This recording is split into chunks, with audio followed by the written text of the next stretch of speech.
lives here, but we're like, I don't know, about 5. Yeah. You're dedicated. We're ready to go. Good evening. I'd like to welcome everybody to the regular meeting of the North Branford Planning Zoning Commission for Thursday, January 18th. In attendance are regulars members Mate, Sienna, Leskovitz, Galdenzi, and Dulac. First order of business of the meeting minutes from January 11th, 2018. So those we're going to have to continue, just Okay. because they're not in your packet. All right, perfect. All right, next order of business is the continuation of the public hearing for application 2017-11. So, excuse me, in front of you, the commission has a memo from me regarding kind of an update. So as a result of the last meeting, which was a public hearing, there were some questions about how wastewater and spoils from the brewing process would be handled. So as a result of some information that you received from the resident Frank Bergano, he had contacted DEP, and so I followed up as well. And in my discussions with Michael Hark from DEP, I found out some information which includes that for the disposal of wastewater from breweries, it's not actually regulated by our local health department, our East Shore District Health. Instead, it would be regulated by DEP, and it would require a general wastewater permit. And there are two different options that breweries could have. One is to have a holding tank on site that would handle all wastewater, which would then be pumped off-site and disposed off-site. Another option would be to have an on-site treatment facility, essentially like a separate septic tank for just the wastewater. Both of those systems would have to be approved by DEP. So as a result of finding that out, excuse me, I inserted a change in the proposed text amendment, which is included in a revised version of the text amendment, which is also in front of you. And the addition was to state that a plan for handling processed wastewater and spoils to be submitted and approved by local and state authorities having jurisdiction, East Shore District Health Department, DEP, etc., prior to the issuance of a zoning permit. Do you have a question? Yeah, I was going to ask you, so on the deep, when you apply for an application for a brewery, you have to submit a plan for either one of these options? No, what we're requiring is that they prove to us that there is a wastewater plan in place, but under the state legislation, no, it's not required. Okay. And then the other component is just the spent grains and how those would be handled. So DEP didn't speak to that, didn't speak to regulating those solids, but I spoke with numerous town planners and zoning officers throughout the state, Windsor, East Hampton, Branford, and what they explained to me is that the spoils that are collected are, depending on how much, what the quantity is, they may have like a large silo that stores them, like as in the case of Stony Creek Brewery, or they may just have them in a self-contained unit, and then those are disposed of on a regular basis, and typically they're sold to farmers and fed to livestock. So I think those were some of the main questions that came out of the last public hearing. The public hearing is still open, so I don't know if there's any other questions. No, just doing some research, and there was Bergano? Bergano. Yep. Mr. Bergano was mentioning how that the water usage, I mean, this is good for the waste, Yep. but on the water usage, just doing a research and looking at some white papers and from brewery associations as well. So in both cases, what Mr. Bergano was speaking about the 10 gallons, and also what the applicant was talking about less than 10 gallons, they're both pretty accurate because there's a range with water usage. it averages, well, the numbers that we're finding was from 5 to 1 to 10 to 1. And then, but it also depends on the efficiency of equipment, the efficiency of the process. Some breweries do get down to maybe like 4 to 1, from what I was reading through. But again, it was all dependent on the process that was put forward. So one thing is, this is really good on the wastewater, but I think we would need to consider the water usage, because where it is. In some of the research I was looking at, there was places that that had wells and were able to use well water for that. I think they might have to do the density of whether it's, you know, the surrounding area, how many people are using water from that particular aquifer or whatever it might be. And then there were some that actually had to bring in water because the wells would not be able to handle that without disrupting the general area around it. So I think that's something that we would need to consider, not only just on the approval of this, but if it was some approved, we would need to, I think, and I'm just throwing it out there, we would need some kind of water study done based on, you know, maybe, you know, a number of gallons that are expected, a low or a high, and then have a study done, because one thing is we do not want to affect the wells or the water from the residents in that area. So that's something that really needs to be taken into consideration as well. I agree.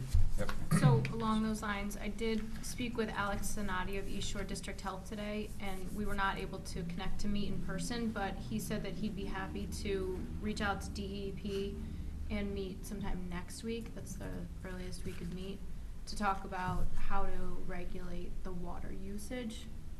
But from a regulatory standpoint, East Shore doesn't regulate it. It would have to be another department as well. So I didn't add anything in. What do you mean by regulate, though? Well, to what you're saying, like, I don't know if, he mentioned maybe putting a meter on the usage just to have an idea of how much quantity water, how much water quantity they would be using. Right. And the reason why East Shore, he said, is not involved in the water usage is that it's for public consumption. So it would be maybe even Department of Public Health. I don't know if Alex has more experience I mean, I would in be, this, I would Alex want, DeFrancisco, but. my thing would be is even, okay, that could be an after the fact, but prior to, let's say something like this does get approved. It'd be prior to that where, at minimum, we would need some kind of water study done to make sure that it can handle the usage of, or the potential usage of the brewery without affecting the residents in the area. So so it would be, if this was approved, for me, it'd have to be a condition of approval that a water study is provided and that it's reviewed by East Shore or Public Health or both, or whatever local and state agencies. Because one thing is, we need to ensure that the residents are protected, their wells are protected. So you're looking at part of maybe the application requirement, adding in that a water study or some kind of sign off from whether it's East Shore District Health, Department of Public Health, that there's enough water? Well, we could start it off with, if we were gonna put in a condition, not, of the special use permit. Yes. I could say, so I'm not saying that, okay. so we could ask for, So- we would, I think, last meeting we mentioned that we wanted to see a traffic study. Yep. So that would be something that we need provided at the time of the application. A water study done at the time of the application. Okay. That's at minimum, even if this is, approved, but that would be two things at a minimum. I think that makes sense, because this is not about Alex's business. This is about any farm of 10 acres that wants to be a farm brewery. This could be anywhere that has 10 acres. So that's how we have to approach it. So what you just mentioned, you do want verbiage in the text amendment, or you don't? Yeah, that would be something that. Yeah, cause I was thinking Yeah. similar to the water waste management, it should be part of the text amendment to have water use. Correct, yeah, management. yeah. So at the time, so if this was approved, at the time that somebody would come into an application, right now would be a traffic study, a wastewater, Plan. plan, and traffic study at minimum. I mean, again, that's, I mean, if it's even passed, so. Do you have anything else on that? Not on the water. Okay. Also looking into some of the other breweries, not only in Connecticut, but farm breweries, and specifically farm breweries in Connecticut and into New York and different things. We talked about, like hours of operations Yeah. and events and different things like that. And I also looked at some of the, wineries as well.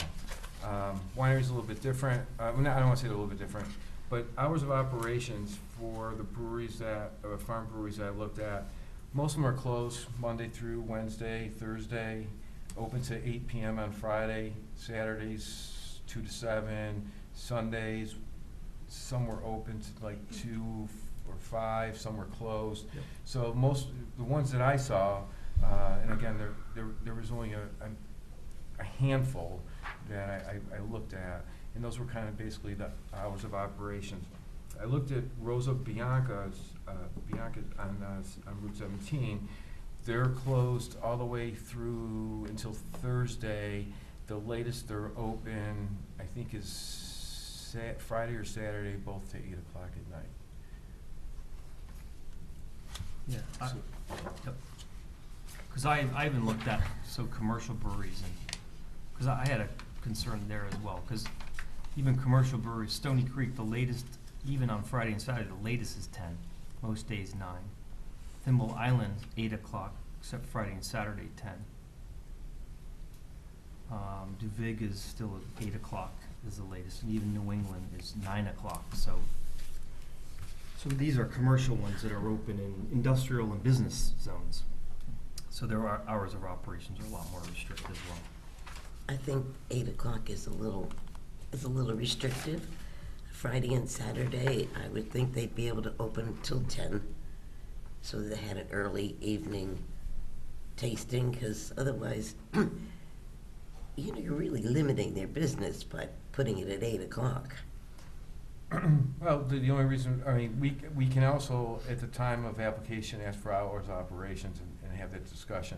I mean, it is in a residential area, so again, we have to look, and we can look at that. We don't have to, for this text amendment, for this application, we don't really have to get into the hours of operations.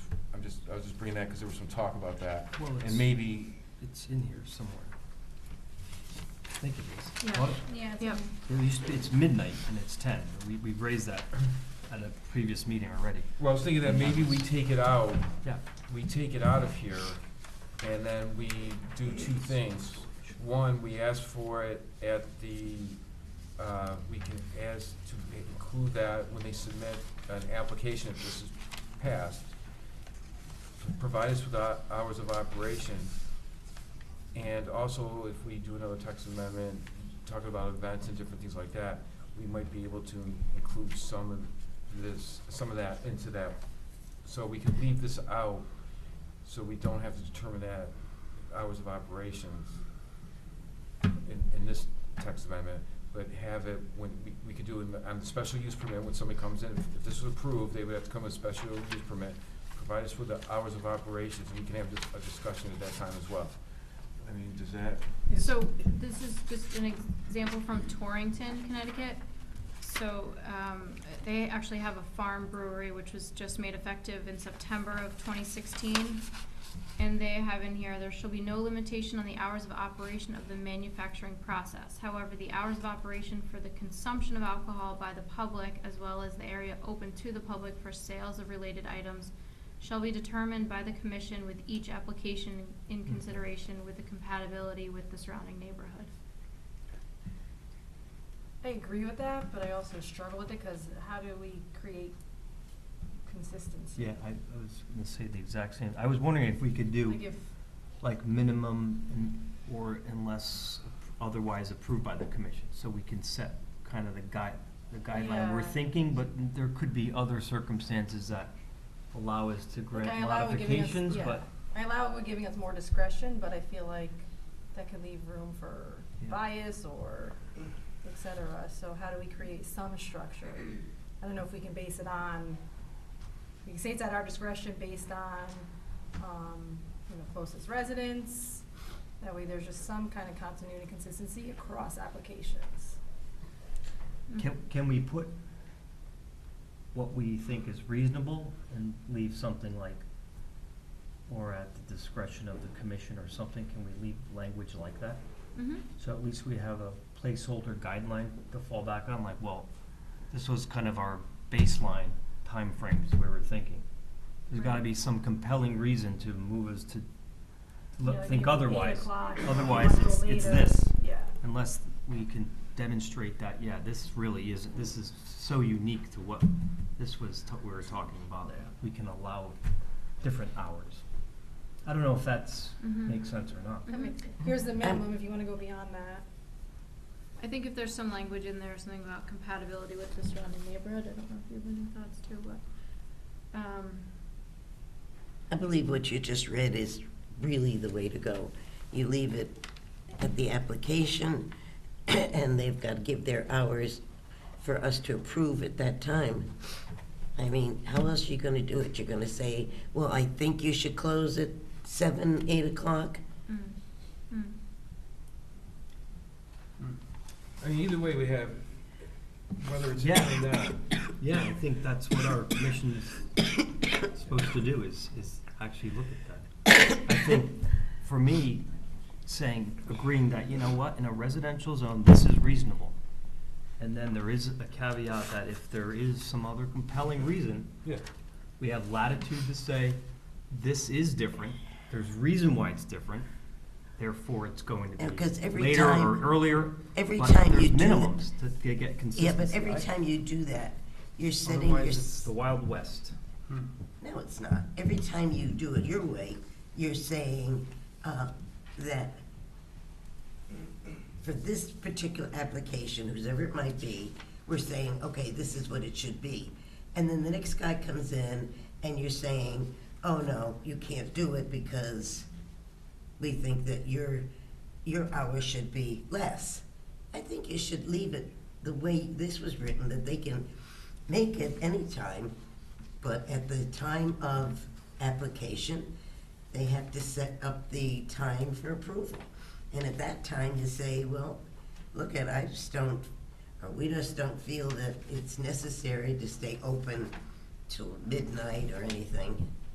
But I It think- just leaves it so that there's never anybody comes back and says, well, why'd you do it for so-and-so and now you're not gonna do it for me? I have the same reasons that he has.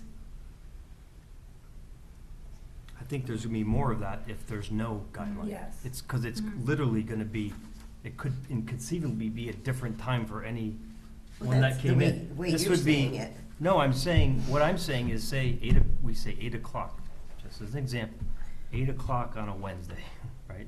Just pick that. Everyone that comes in is gonna be 8 o'clock on a Wednesday, unless a site plan comes in and they're in the middle of the farm and there's 1,500-foot setbacks from any residential zone, and then we can say, okay, you could have 10 for that, because you're not near anyone. Well, I Or hear whatever, that- something like that. I'm I just hear using an this example. I hear this 8 o'clock being tossed around, but. That was an example. Right, but in the summer, what's sundown? 8:45? 9 o'clock? I mean, the sun isn't down until 9-ish. Yeah, but you gotta remember, it's in a residential area. Sunsetting, I mean, So, not to belabor this, but these 4 I read are in, if you know where these are industrial / business zones. And 10 o'clock, 8 o'clock, 8 o'clock, 9 o'clock, they're not midnight. And these are commercial ones that are open, the ones in industrial zones. And the ones I looked So- at, were in farm areas, and I'm not sure how, I mean, each town has their different classifications, but let's call it, residential zones. I mean, the latest one, I think the latest one was one night was 8 o'clock. I think that was Friday night. The rest of them were from, like 11 to 5, 11 to 7 on Saturdays. A couple of them were only open a couple days a week. So, I mean, either way, I think where everybody's going is that we wanna be flexible because of where it is, how many acres it's on. We're talking more than 10, there's a difference between 11 and 50. And so it sounds like we want some discretion in it, but we wanna kinda set the tone up front, saying here's what we expect in the residential area, and if there's a compelling reason that you can show us that it would have limited effect on the residential area, because you're on, let's just say, you're on 50 acres, and as Bill mentioned, or whatever it might be, and you're in the middle, and there's bigger setbacks, and you want to do something a little bit different, we have that opportunity to consider it at that time. So, but I think it covers both ways. One, here's what we expect, and then two, we do want to be flexible with the regulation as well. Once we set a time, or they come back and they want to extend the time, we could do that. But do we also have the ability to rein them in? What do you mean? Let's say Six. let's say we Instead of decide that all breweries should be closed at 6, and someone comes in and says, well, makes a good point, I want to stay up to midnight. Well, we pass that, and then the residents, are up in arms that it's loud and lights and cars racing down the street and stuff like that. Do we have the ability to rein them back in to 6 o'clock or 8 o'clock? I mean, we could grant them longer hours, but will we still have the ability to say, hey, I'm not we sure made about a it. mistake? I think When that's something we we're would- talking about granting longer or shorter, this is not about Alex. This is about a general text amendment to any farm. Mhm. What I'm talking about, when they come back for the special use permit, or the site plan, special use permit. Yep.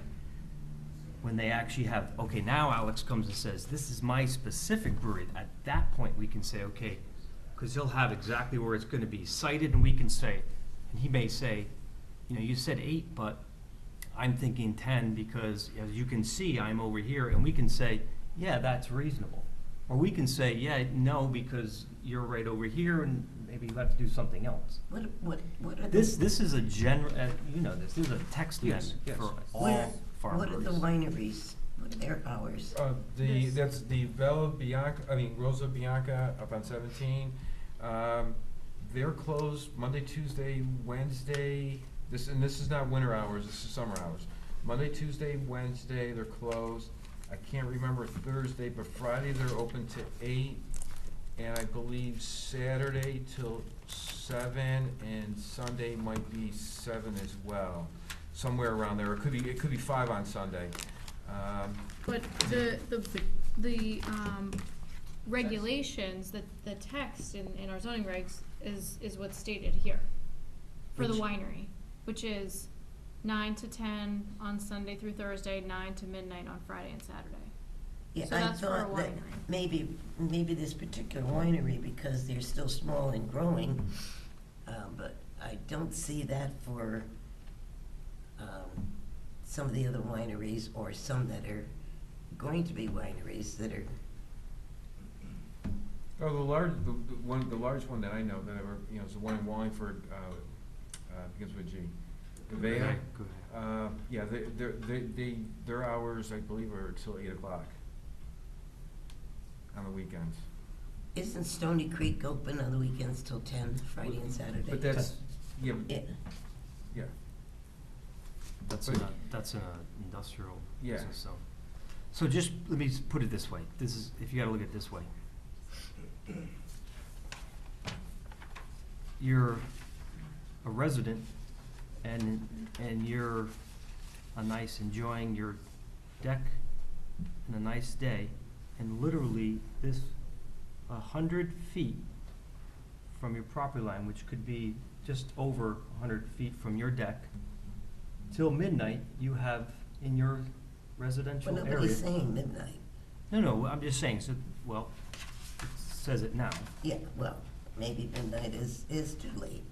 So that's what I'm just saying, so I just think I think. if you're going to put 8 o'clock on a Friday and a Saturday, and then you're gonna make them give you a reason why they should stay open till 9 or 10 at the latest, I don't think that's fair. I think that's limiting their business too much. But their main business is a farm. Let's not forget that. Yeah, it's All right, a- so I know, yeah. but. Brewing, uh, it's but brewing the beer for object- sale, and it's, But the object is to have a side business to help their farm financially. Sure. absolutely, we're all for that. Then why limit it? You know what? To be quite honest with you, if anything, I'm trying to align with a commercial brewery.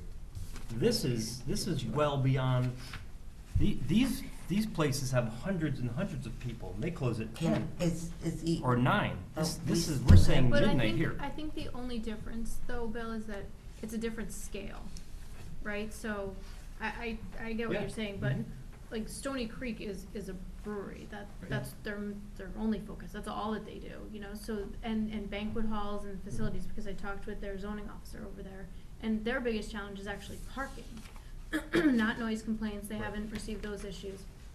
They're not But, right, but to have the most amount of flexibility, I mean, might not be a bad idea to just have hours of operation to be determined by the Planning and Zoning Commission, something like this, in consideration with the compatibility with the surrounding neighborhood. Because it's a special use permit, so the commission does have the discretion, as opposed to saying until 8 o'clock unless you otherwise. I just think it opens it up for Cruise. future difficult discussions as this. Well, it's gonna Well, be, you we're can gonna have have that discussion no anyhow. matter what, because if we put in with Bill's, I mean, and you're doing it up front, in Bill's suggestion is put it into 8 o'clock, or if there's circumstances, you know, that we can extend it. So we're gonna have that discussion. If somebody, whatever it is, we're gonna have that discussion about the hours of operation, whether it's on this text amendment I or mean, on a special I just don't use. know, my fear is, what do you think is gonna be compelling? I wouldn't know until I saw it. I mean, the size, the number of Setbacks, acreage, size, yeah. where it's, as Bill mentioned, where it's placed on the, I mean, think maybe that some of we the should hours. Leave it open and discuss it. I mean, With the how close the application. residents, how, you know, traffic, where the location is of the farm, if it's, you know, one, if it's off, is it off of the main road, like, let's say, like, using the winery, for example, the Rosa Bianca's, that's right off of 17. There's only a couple houses around it at the time. But then if you're talking to a more dense area, you know, so there would be some things we would have to consider, either way, whether it's on this on this text amendment or on somebody's special use permit, but we're gonna have to look at the hours of operation, whatever way we go. So we can attempt to hash out some hours now and put into this, or we can just put it in as we will look at the hours of operation, and if anybody does come in for an application, or we can, you know, clearly communicate that, you know, our hours of operation, you know, of what some of the current ones are, and have them kind of follow suit in there. Either way, I mean, either way, we're gonna have that discussion, Mhm. get back to the point. I mean, because the most important thing is, you know, we wanna help the, you know, farmers for with, you know, to expand their businesses, whatever, but also equally as important, and maybe more important, is that the residents of the area need to be protected in numerous ways. Not only, you know, I understand the decibels, we were talking, that came up there, but it's not just the decibels, it's, Yeah, I agree. and I don't mean, this might not be the right word, but you don't want to have, Well, You isn't wanna that- be able to enjoy your property without being, Isn't that all gonna be in the text, the other text amendment that we have to set forward, Well, or that's- the regulations? That was more about events. That was more about events. So, I mean, that's, And that that's was, when, well, yeah, that's more about the events. Cause that's what we were talking about, like, events. All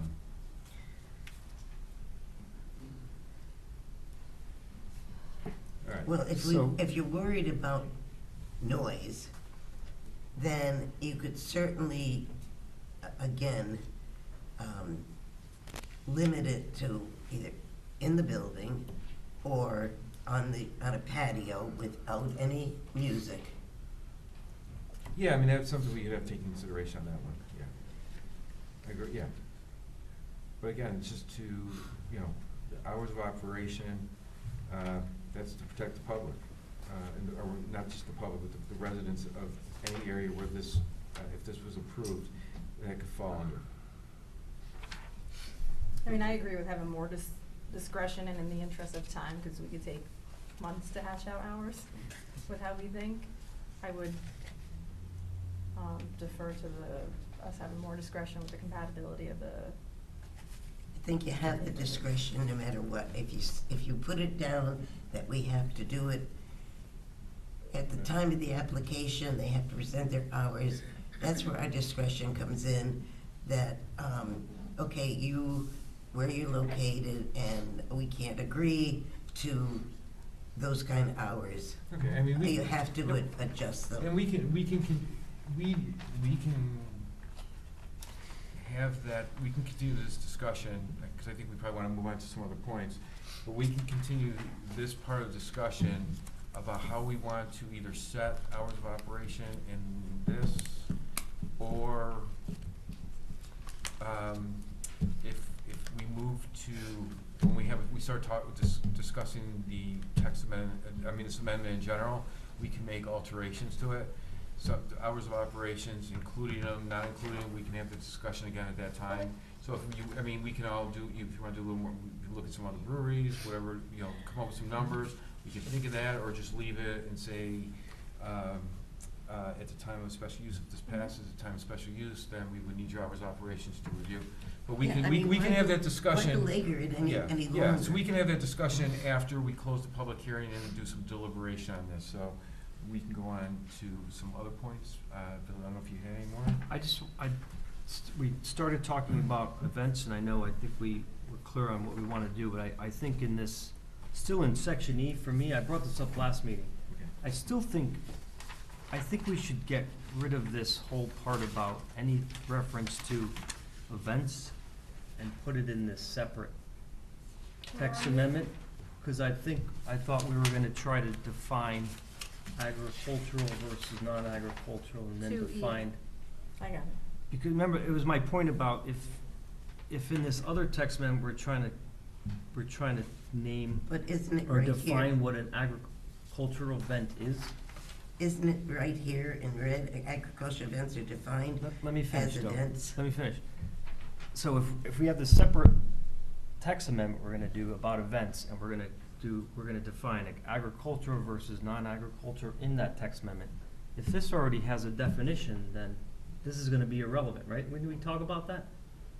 So if you're saying an agricultural event is this, but then in this text amendment it already says, well, this has already been approved to have these agricultural events. Aren't we conflicting? Don't we set up a conflict? A little I bit. thought it was just cleaner if we're gonna do this text amendment for events, we shouldn't even mention events in this. It should be defined in this other thing, to come at a later date, for me. I Yeah. think it's cleaner that way. So that would be one way to do So it. we're just talking about the brewery operation. Mm. The events will be covered under this other text amendment. And Otherwise, you have to leave out group visitations for the above purposes. You know, No, but you can bring a group to the brewery. No, you wouldn't. No, we would define events, but. you can it's- have a brewery, have tasting rooms, have people come and sample the beer as a brewery. Yeah, A, B, C, And then A, B, C, and D is fine. Events later will be defined in this separate Right. text amendment.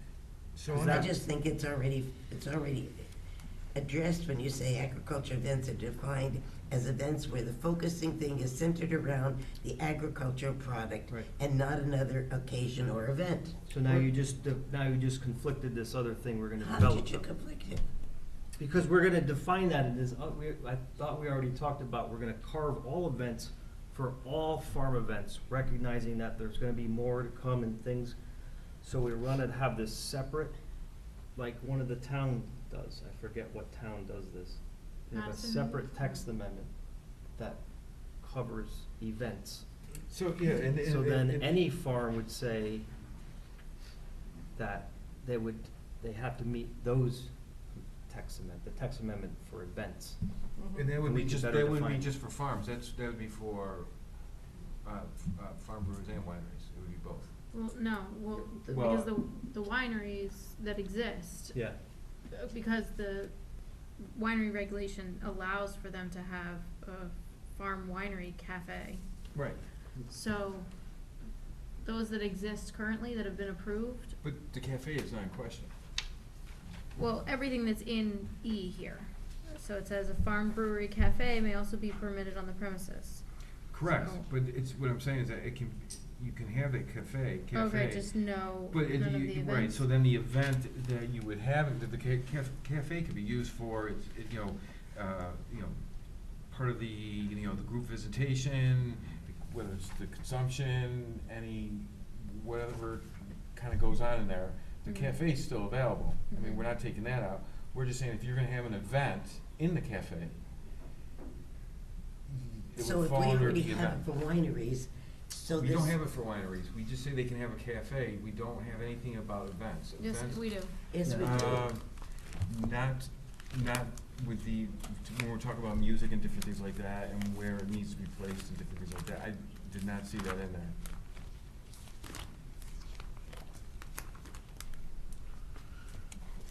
My only point is it's gonna conflict to what I thought we agreed we wanted to do for events.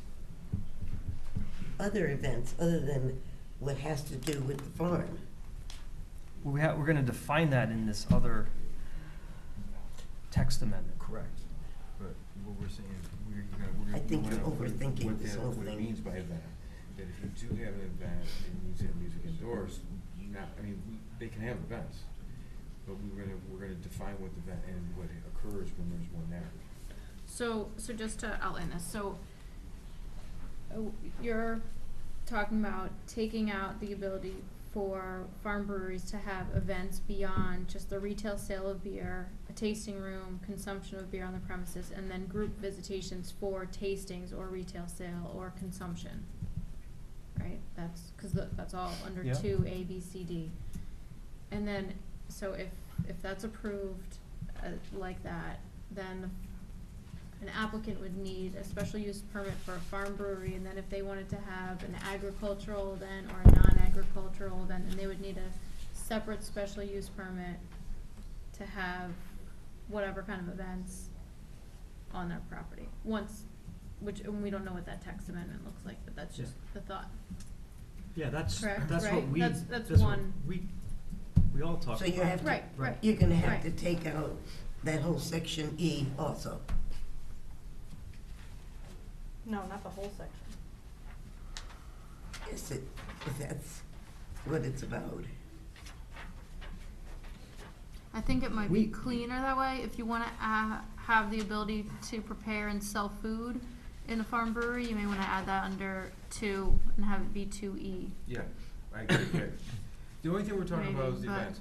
And what I mean by that is that dinner, luncheons, whatever it might be, are permittable. All we're saying is that when we get in there, we need to identify events, so we can, especially since these are in residential areas, what needs to occur. So if there's an event, and we can define that let's, for instance, and I don't wanna get into creating a whole text right here. Yeah, no. But if you're gonna have music, amplified music, it must be indoors, and if this occurs and that occurs. Mhm.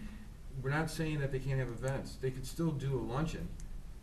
They can, if they have, they could still, we're not saying you can part of this process, somebody came in and we approved, say this passed and somebody comes with special use, we wanna be, they can do certain things there, but eventually, but in the meantime, we're gonna be working on what a regulation for an event to ensure that the residents are well protected, during those events.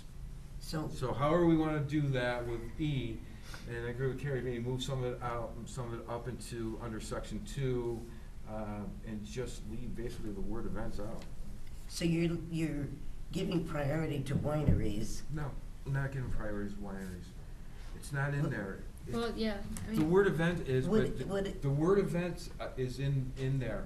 But we're talking about Yeah, I know, another but text. what exactly does it say under events for wineries? well, Nothing. so it says, so farm winery is a specific type of farm use, following activities are recognized as normal part. Retail sale of wine produced at the farm winery and related items, wine tasting room for tasting, and group visitation for the above purposes. The following said accessory uses shall be incidental, complementary, and secondary to the farm winery approved hereunder. Farm winery cafe may also be permitted on the premises, which shall permit the preparation and sale of food to members of the public seated indoors and/or on a patio area adjoining the building. A farm winery may also conduct special events such as dinners, luncheons, corporate parties, etc., provided that the service of food and/or wine at such special events shall occur solely on the indoor and/or outdoor seating areas as shown on the site plan. Residential structure for the personal use shall be allowed. So you are giving wineries certain privileges, but not No, the breweries. No, whether you leave E in there or not is completely up to you. What I'm saying is that we are gonna define events and what that means and what is permissible in a residential area under a separate text amendment. That's the only, there's no preference, just because it says what occurs there. So every time that they want to have, let's say, a luncheon or an evening supper or something, they have to come in for No. special use? No. No. Agricultural festival, what is that? An outdoor agricultural focused event? I don't know what that is. Alex probably has an idea what that is, but this is a Right. text amendment for any The farm. word- the- That right. could be, that could be, we don't Right, have that so defined. Just putting the My word event in there. agricultural festival is 300 people that, and, you know, it could be in theory. I mean, this is a text amendment for any farm. Right. The Knights of St. Patrick's showing up, you know, eating a shamrock. If we just limit it to the word event, So we we take out agricultural festival, we put event, and then we define, he can have an any person that falls underneath this can have an agricultural event. But we're gonna have a separate text amendment that's gonna say, when you have an event, this is what needs to occur. If there's gonna be music, it might need to be indoors, it might be non-acoustic, who knows? Whatever we come up with that, when we have that, bring that text amendment. Just take out basically the word festivals out of here, just put events and leave it at that, It's just and, what yeah. Carrie said Exactly. earlier. Yeah, I and that agree with was- Fran that it should be consistent Right. with the winery verbiage. Right, we're not allowing wineries to do something that if this passes, a farm brewery cannot do. All we wanna do is make But sure I that. thought that on the farm brewery, it was specific to farm brewery. The events was going to be a blanket Correct. thing for all farms. Correct. Naturally, other than wineries now. But, No, it's going to include wineries. all right, if. There's no includes definition wineries. of the So word event for. so this would include any farm for any event. Yes. Well, we'll have to do that terminology. If we Well, want I'm it for- saying is If that's we wanna what- do it for every farm, we can do that. Yes, we can We do that. we spoke But- about this when, I know we did, but not to my satisfaction. no, I'm saying earlier, this is not new to tonight. This is just, I think what happened is we did try to bite off a little bit more on this text amendment. We were trying to include more outdoor, getting away from the brewery building, having events away from the brewery building. So I think we went down a road we didn't intend, and now we're coming back because we tried to bite off a little bit more under E, which is fine, and now we're trying to separate it because there's other visions in the community. So I think there are two great points on the table. One, we do have to have a separate text amendment for all Yep. farms, all types. But, in agreement with Fran, it should, at the end of the day, commission has to be consistent. It just should be consistent with what the verbiage we have and we already agreed upon. It looks like Alex has something to say. If you'll entertain me. Ms. Mays was Is my name right was completely correct with what she just said. From back at the end of the summer, we wanted to expand, elaborate all of this, and that's what Carrie and I worked on to flesh all this out, and now we're going full circle. But originally, we took what the vineyard text amendment was and just did that. So keeping the event part in it should still be in it to make it equal. Now, if we do another amendment, like we suggested the last time, define it then, that's okay. But having nothing about events, then that kind of makes it unequal, or you can't have anything type of thing. And keeping the cap in there, that works with that. For the Yeah, I'm next just saying, part. you have the cafe. Yeah. The word event, when you have the cafe, you could do a dinner or luncheon, and it's a non-factor. We're not saying that the word event being in there is not gonna stop anybody from doing, if this is passed, doing what you wanna do on there as far as like dinners, luncheons, and different things like that. I'm just saying the word shouldn't be, we should be focused on the word as far as what the text should actually say. No, So, sure, and because the word, the event is something that's gonna be redefined. exactly. So that's and all, it's a separate yeah. amendment, Yeah. and so. But it has that can be nothing to equal. do with this Correct. farm amendment, and this should stay the way it is. Yeah, that's where we're gonna end up, but it's gonna end up back to similar to, or the same wording Let's as, start out yeah, as we yeah, want. we'll clear, yeah, we'll clean that up. But yeah, I'm just saying that the word event, I don't want everybody to get, if somebody came with if this was approved and somebody came with special use, the word event is not gonna stop somebody from doing a dinner, luncheon, tastings, whatever it might be. It's, cause you have, the cafe is still gonna be part of, this. It's just the word event. Yeah, well, if it's the whole Yeah, camera, yeah, be there all night. and it's not gonna make a Yeah. difference one way or the other for one word. So we'll clean that up when we have some, discussions on it, down the road. We'll clear up the wording in some of the text, so. Is it possible I address some of your other questions that you brought up Sure, today? yeah. Here, let me start with you, because you're the first one that brought up the waste management and the water usage and everything. And we're using the same sources that you brought up, with, I forget the resident's name that brought the article. Frank. Brigante. Yep. Yeah, Frank. So that article they brought last week and everything, the water usage that you're asking about, that they did in the study in Virginia, before using special permits, applying for special permits for using surface, area water, the breweries were allowed to do 10,000 gallons or less per day in that study. What do you mean? For your water usage, what the Virginia allowed the breweries to do before applying for a special application for water usage. Okay, yeah. And at the end of our last meeting, Bill asked me to redefine, how many gallons per year a farm brewery can produce max. That's 75 gallons per year. Total. 75,000. 75,000 Right. gallons.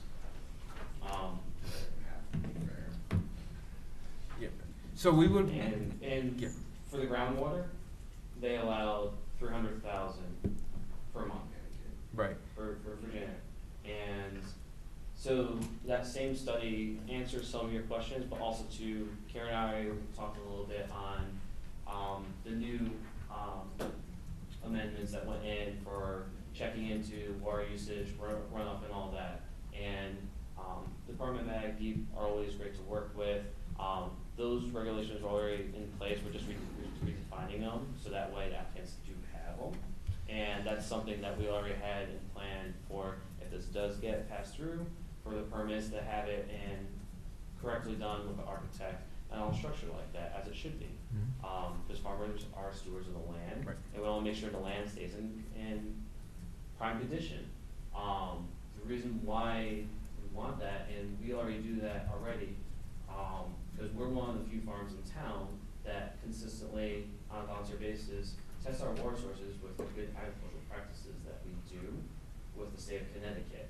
So we keep our farms at high standard, checking all of that. So we would want to make sure that's all good.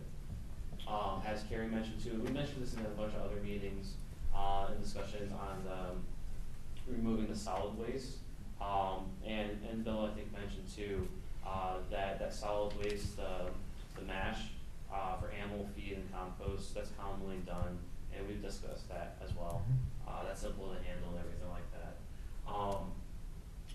The water, the effluge from the brew house, in that same study, from Virginia, the municipalities that were actually in favor use that to help destroy the nitrogen in the water and the waste process treatment plants, rather than the companies buying constructed methane and saving cities hundreds of thousands of dollars by just using that. So the storage tanks could easily be used by waste treatment plants and help them rather than using artificial methane being done. So it helps other systems, other businesses with that. So that's a benefit from doing that. As for hours of operation, I agree. It's like you guys can determine it on the site when it's applied and everything. Each site's gonna be different, but you don't wanna limit it neither.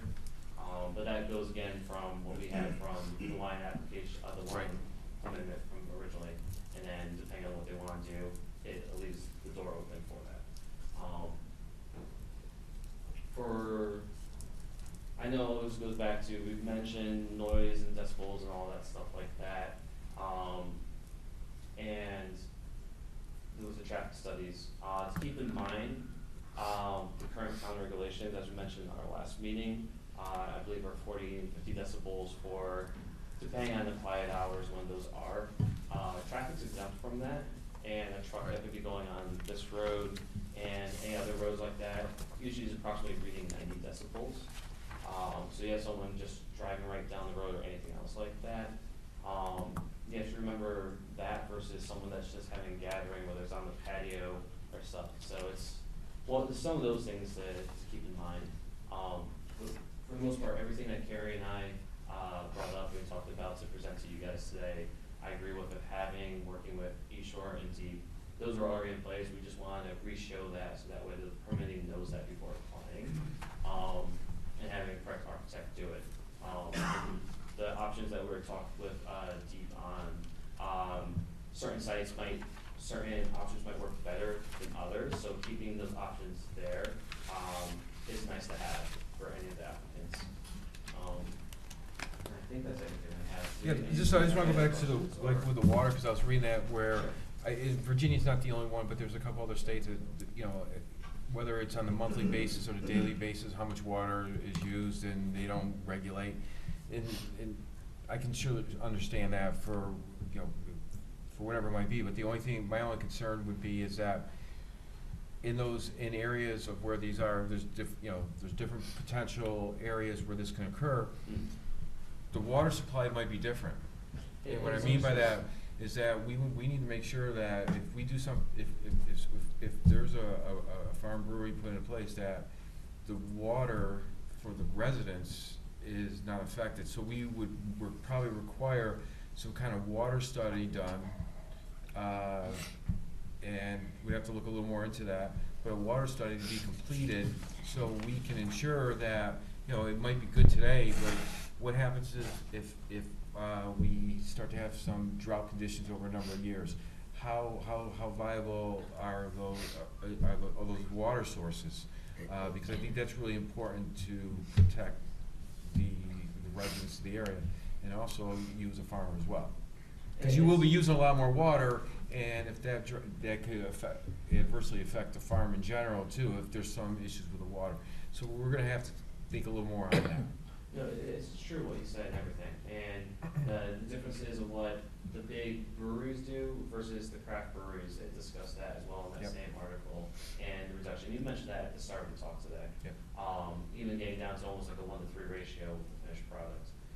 And depending on the technology that you're using, the equipment, and you want to be as efficient as possible, and that's that's the reason why doing the smaller batches, being consistent. And I mentioned in previous times that if one of these breweries in the state can make it to the 75,000 mark, good for them. But the ingredients to use to get up to that point is gonna be a huge overhead cost, and to do that. So, I understand you have to think of everything in the future, but it's one of those where we're almost trying to think of everything, almost going into the events, but trying to do baby steps at first. So, hopefully that answers your question. Yeah, again, we just need some way to make sure that any water usage is, you know, our residents are protected on that.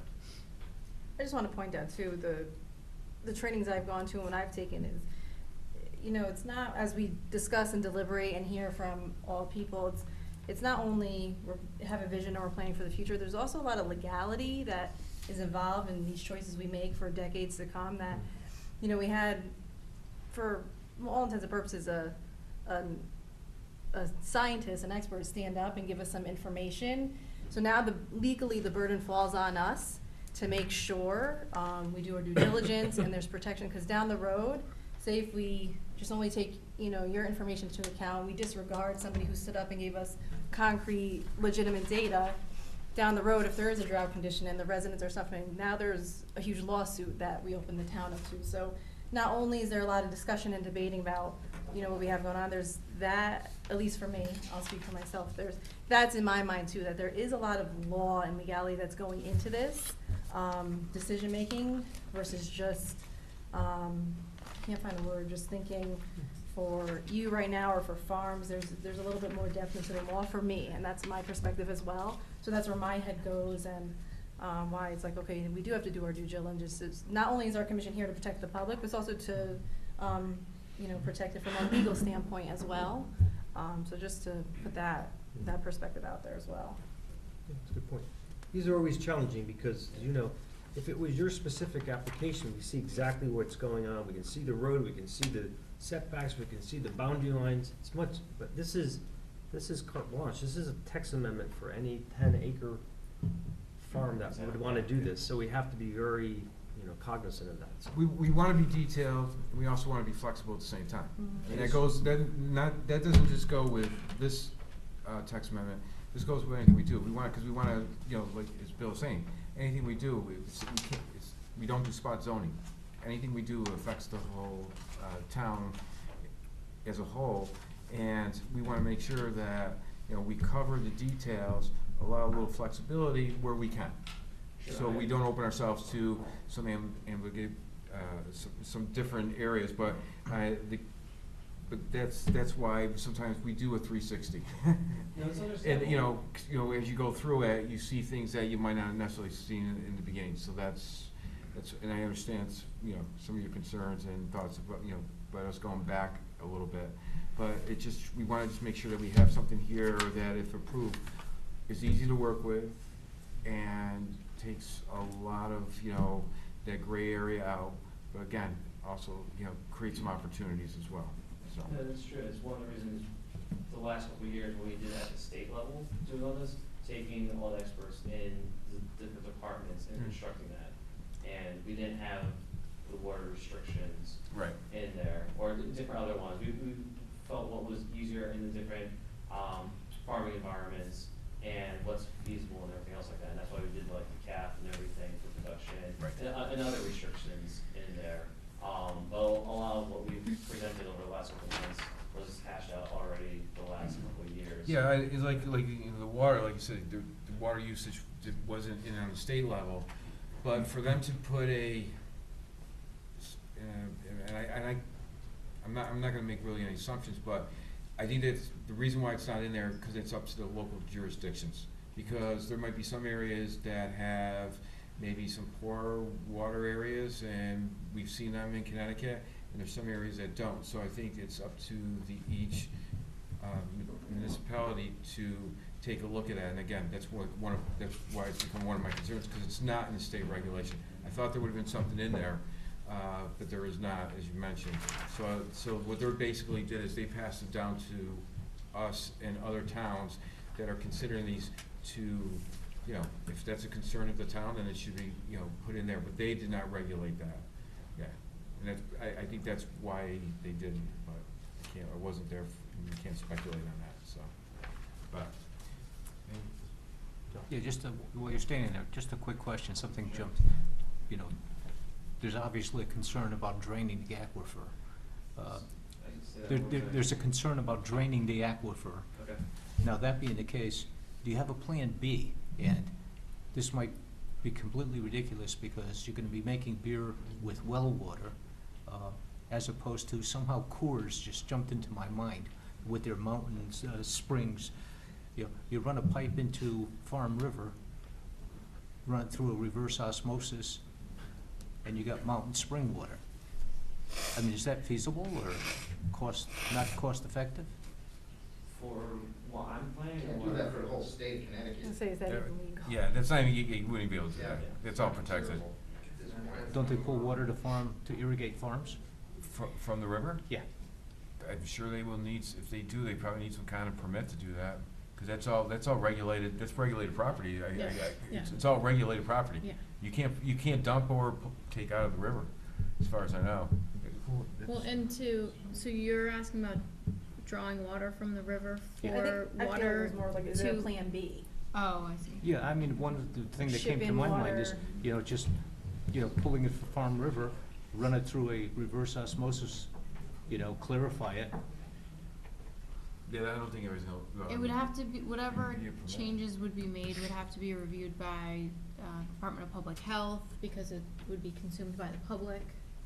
So there would be another layer of, I don't know think what if else you- goes if- into the If you're sale. saying that you have to have a water study Hmm. and the study, you know, along with the traffic, that covers it. If Yeah. the farm doesn't pass that, well, they can't have a brewery.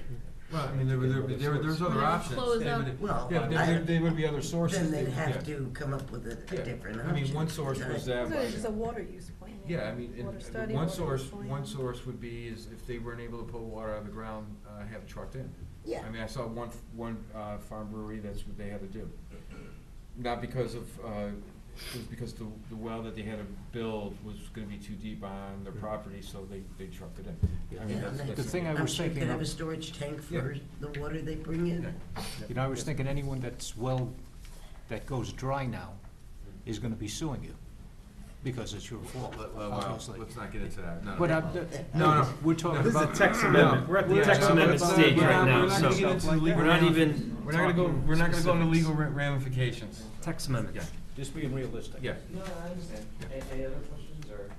If not, the public hearing's still open, so if you'd like to speak, that'd be great. Yes, I Your would. name and address, please? I'm Frank Brigano, 708 Totucket Road in Northford.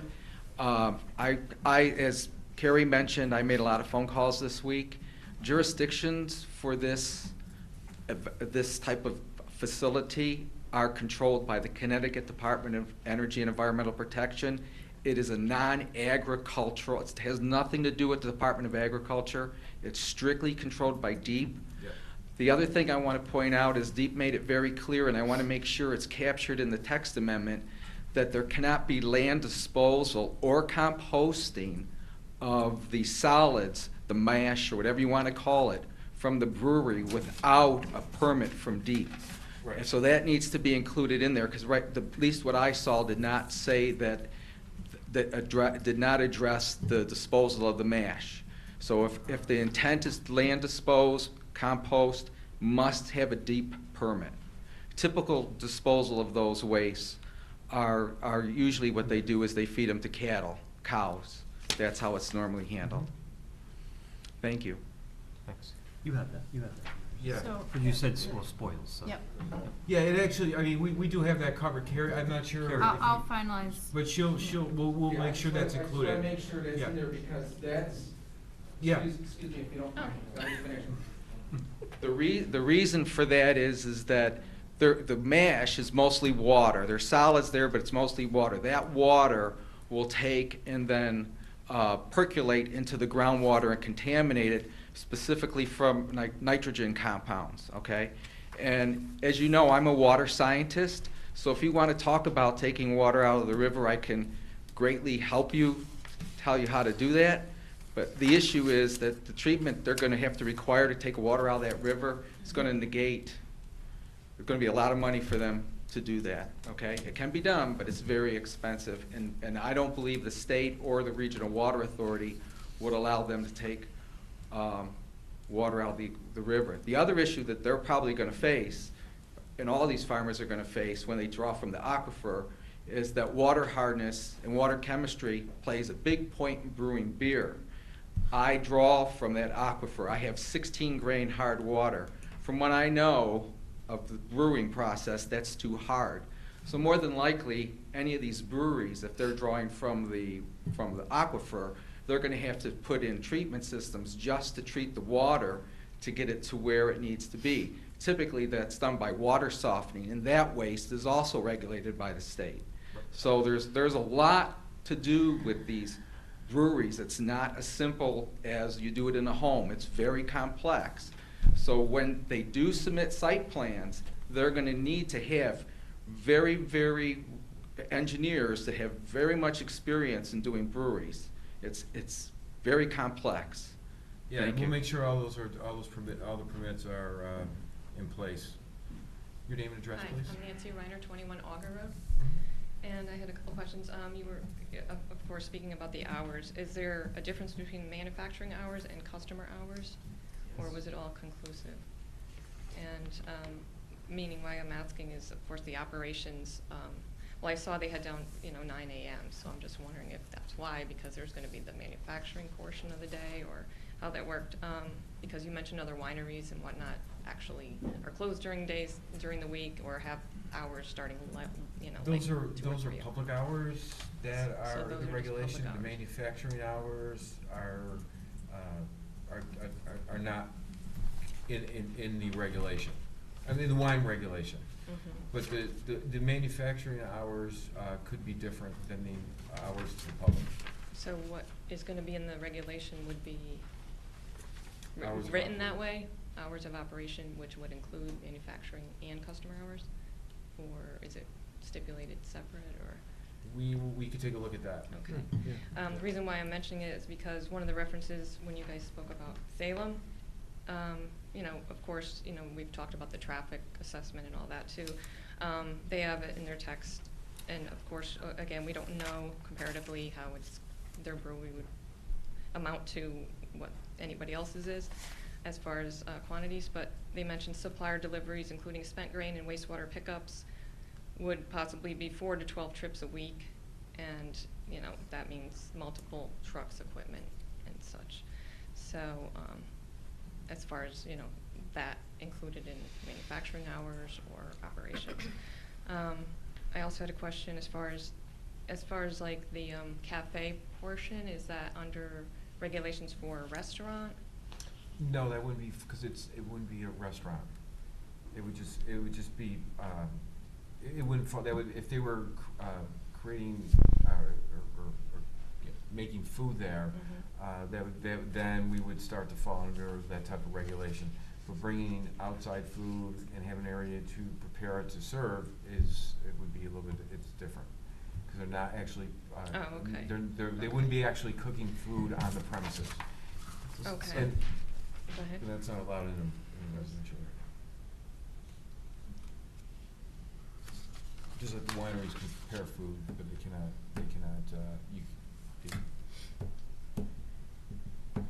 am I correct on that, Carrie?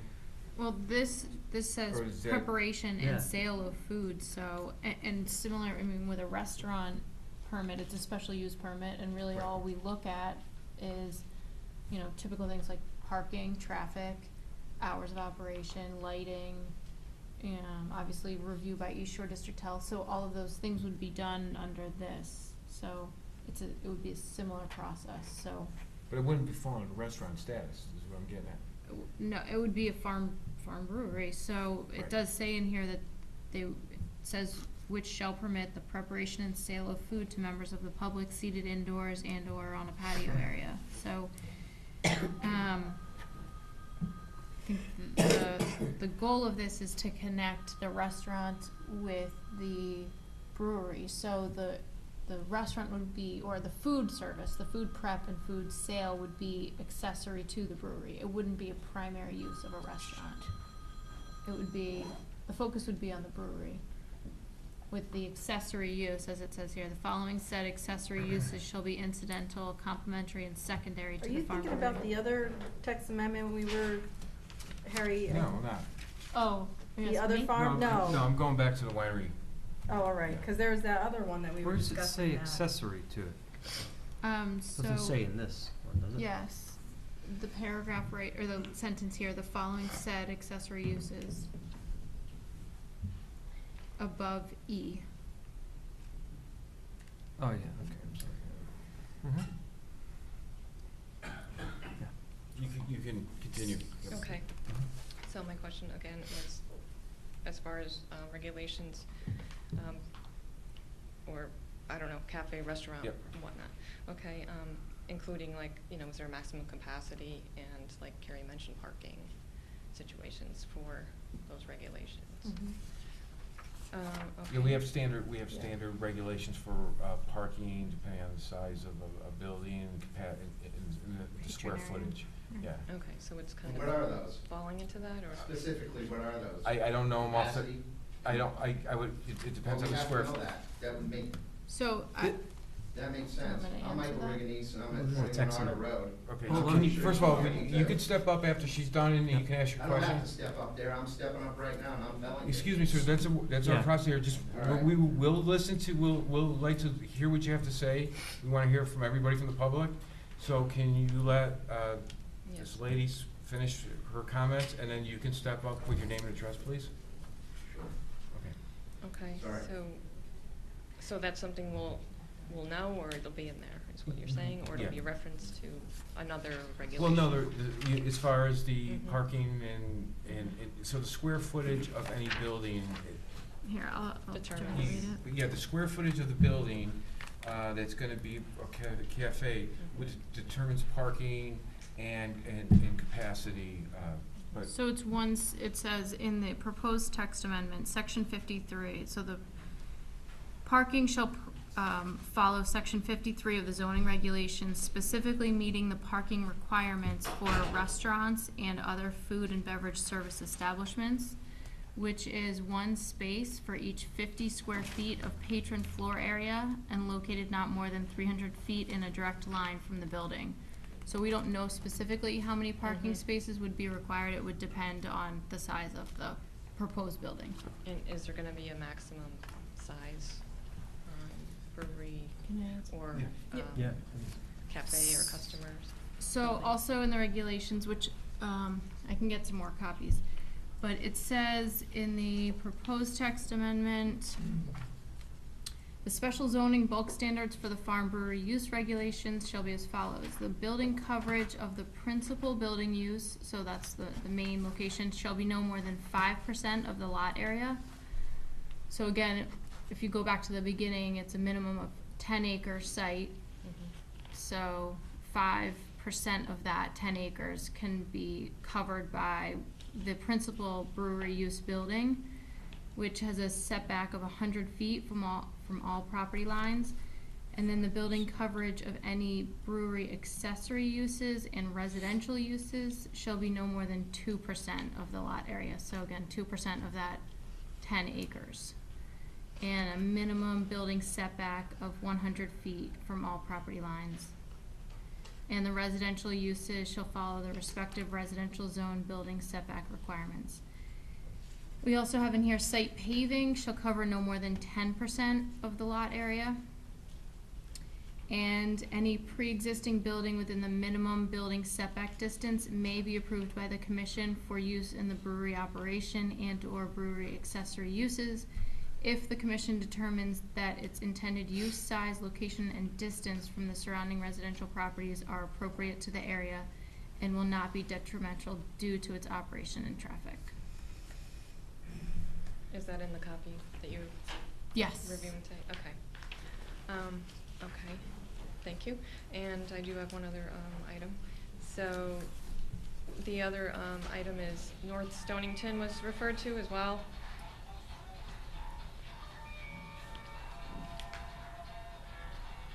Who's that? Okay, so, they're, proposing, I think, I don't really know now, text, where they're speaking of noise and sound buffering and a sound absorption plan compliant with state of Connecticut DEP noise standards, and then, the statute. The commission may impose additional restrictions if determined that the operations are causing a nuisance to nearby properties. So I'm not, I guess, asking anything, I'm What kind of was it? stating, How can did that they, be how did they state included? theirs? Can you speak up a little louder? I didn't Sorry, hear what- how they stated it. Oh, read that whole thing again? Yeah, please. Oh, sure. Okay, so noise, sound barrier, and sound absorption plan. And then they just have state of Connecticut DEP noise standards. The commission may impose additional restrictions if determined that the operations are causing a nuisance to nearby properties. So unlike them, we are gonna look at that in advance. So, I mean, because we do have local sound ordinances, and I'm not sure if you were at the last meeting, but there's a amount of decibels that onto your Right, property. right, I mean, that's kind of like that's the guide. I know But we that's- also want to make sure that the residents are protected, not just because of the number of the decibels, but from anything else that comes out. I think the word in there is nuisance, but we want to make sure that that doesn't occur. So that's something that if this regulation was passed, we're gonna take care of that all up front. And also, I'm not sure if you're familiar with a special use permit, but what it does, it gives a chance for the public to also speak on any specific site plan that falls underneath that. So if, for instance, if this did pass, and there was a farm in your area that you wanted, that was applying for this, you would be able to come speak on that site plan as well. So that goes for any farm that falls on whether it's a vineyard, or, a vineyard or a farm brewery. The members of the town of North Branford will be able to speak on any of those applications. So they will be open to the public for comments and conversation. Okay, but can that kind of text be included in the regulations for this? We would do that we would do that on the site Special, plan. If this okay. was approved, we would do that on the site plan. There's some things, we do have some about the setbacks, but we're gonna look at it two ways, not only on the site plan, but also potentially regulating some of the, what we call events that possibly could occur there. So we're gonna look at it in a couple different ways. Okay, I just wanna mention the decibel meter, metering or reading, how they test for it, it really, is just a minimal. I know they have to state it as something to start from, but it really doesn't apply in a lot of situations where sound travels and Right. reverberates and, echoes, I can just go on about that, but as far as. Well, no, we're concerned about that as well. Yeah, I So mean, it's whether not it's just a outdoor, decibel reading, outdoor which, music and different things like Frank that. mentioned last meeting, it doesn't really amount to anything, the decibel reading. Right, so we're gonna, because there's other, so we're gonna look in to minimize that, and not only on a site plan, if this is passed, if we receive a site plan, but also creating a text amendment about events and how they should be, how they should occur on a farm. Specific Whether site. it's indoors, you could be part of that discussion as well, because if we do create a text amendment for these events on farms, that would be also a public hearing where you could bring your input into that as well. Okay. And it would be greatly appreciated if we do go down that road. Okay, all right, thank you very much. I think we answered your question, but if you have any more, you can Yes. step up and you I'm can ask. sorry, yeah, Yeah. I'd like to apologize to Oh, no all of problem. you. Can I For just that, point something I'm out sorry. as well? Just Oop. before you speak, can I just point something? So again, just to create context, these are legal proceedings. And if an air of hostility is created. Oh, by- no, No, wait, time that's out. not it. No, Actually, time she doesn't Let me finish. project her voice well. Excuse me, let me And she finish. doesn't speak into the microphone. Yeah, just And I let- just wanted to yeah. make sure Let that me she was heard finish. on what she was going to If this say. is for Okay? everybody, when an air of hostility is created, That these was are not legal hostility. proceedings. These are legal proceedings. Okay. So it's not that it's our process, it's legal proceedings that one person speaks at a time to avoid any potential hostility. Because if a hostile environment gets created and we cannot control it, that then creates a conflict of interest. And that could influence us. So if down the road, if something was created in this room, and if we were to vote no to this, we can be open to a lawsuit because conflict of interest was created. So again, we're not here, this isn't our process, we're not here, we don't ask people to do that not only to be nice, but not just to be nice. These are legal proceedings, they have legal ramifications, which is why we ask people to come up and speak when you're supposed to speak. I just wanted to point that out, again, to create context and create a little bit more understanding. Okay, thank you, Tricia. And Just for your once record, just- again, yeah, your name. Terry, you did answer what I was asking. Just your Okay? name for the record so we have it. My name is Michael Riganese, and I'm from 21 Auger Road. Okay? Thank you. Is there anything else, Chad, or? No, that's it. Okay, anybody else like to speak on this? Sure, please. I understand where he's coming from, because when I first started coming to these meetings, I didn't know the rules either, and I'm sure I spoke out of turn, and it's just because a lot of residents aren't aware of the proper thing to do, and he didn't do it to be mean, he just didn't know. So it's not, you know, it's innocent mistake, so. I saw this meeting on Tucka TV. I guess a lot of stuff happened when I wasn't here last time. Have your name? Oh, sorry, Donna Pursley, Marjorie Drive. And this has been going on for a long time, and thank Alex for his patience for this text amendment. But as you've said, this is a text amendment that applies to all the farms, not just his specific case. And even though he may be a good steward of the land, there may be some other people who aren't as good stewards to the land that may try to find a loophole in this text amendment. So that's why you're doing a good job of trying to close all the little parts. I did notice in the text amendment where it does say 10 acres of land classified as PA 490, which is classified as a farm use. And farms are exempt from the noise ordinances in town. So any kind of decibel levels you want to set, farms are exempt. So if you want to have any kind of regulation on noise, you're going to have to put something in here. Well, we're considering, and you weren't here at the last meeting, we're considering, we did mention it, considering a text amendment that would cover not just farm breweries, but would cover any events on a farm other than normal farming. Well, it's not just for the events. No, but I'm just saying, we haven't defined events yet, so, Right. yeah. No, so I mean, I'm not, Yeah. events are one thing, but there's other noises that go along. Like she was talking about manufacturing. You know, what are the hours of manufacturing? You know, during the summer, Tilcon is going 24/7. Are they gonna start up at 5 in the morning like a bakery? Or are they gonna start at 9 o'clock like a normal business? You know, that kind of thing. When are the deliveries gonna be happening? You know, because it is on a residential street, but they're gonna start off small, and hopefully they become, you know, a nice big business and it's profitable for them, and they'll be getting more deliveries, maybe taking the wastewater away, whatever, but it's, what are the hours for that? Could it be at 5 o'clock in the morning, or would it need to start at 9 o'clock? And those kind of things are not events, but there still is no, you know, farms are exempt from a lot of different regulations, and if they're still gonna be considered a farm, we have to keep that in mind. Well, for hours of operation and hours of manufacturing, when we do, if this was to be approved, we would have them provide that when they submitted The site plan. when they submitted Okay. an application. So there were some things that we talked about, and again, this is not firmed up yet, but providing a traffic study. Very important, you know, when you talk about, like you said, making deliveries. I think that's something, we put that in kind of last week as something to consider.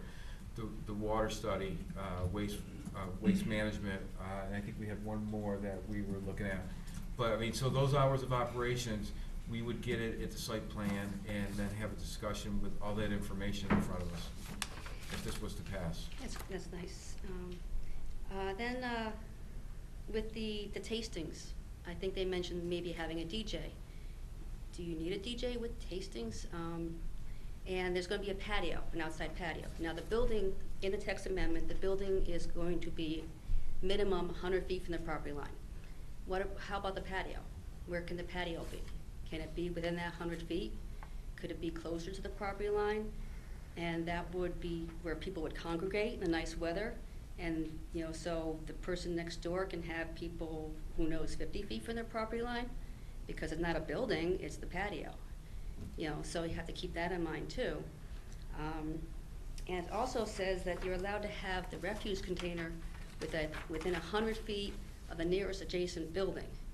So that's not within the property line, so they can have the garbage cans right smack up against their property line. You know, so it's 100 feet from the next building. It's not 100 feet from the property line. Didn't know why that was different.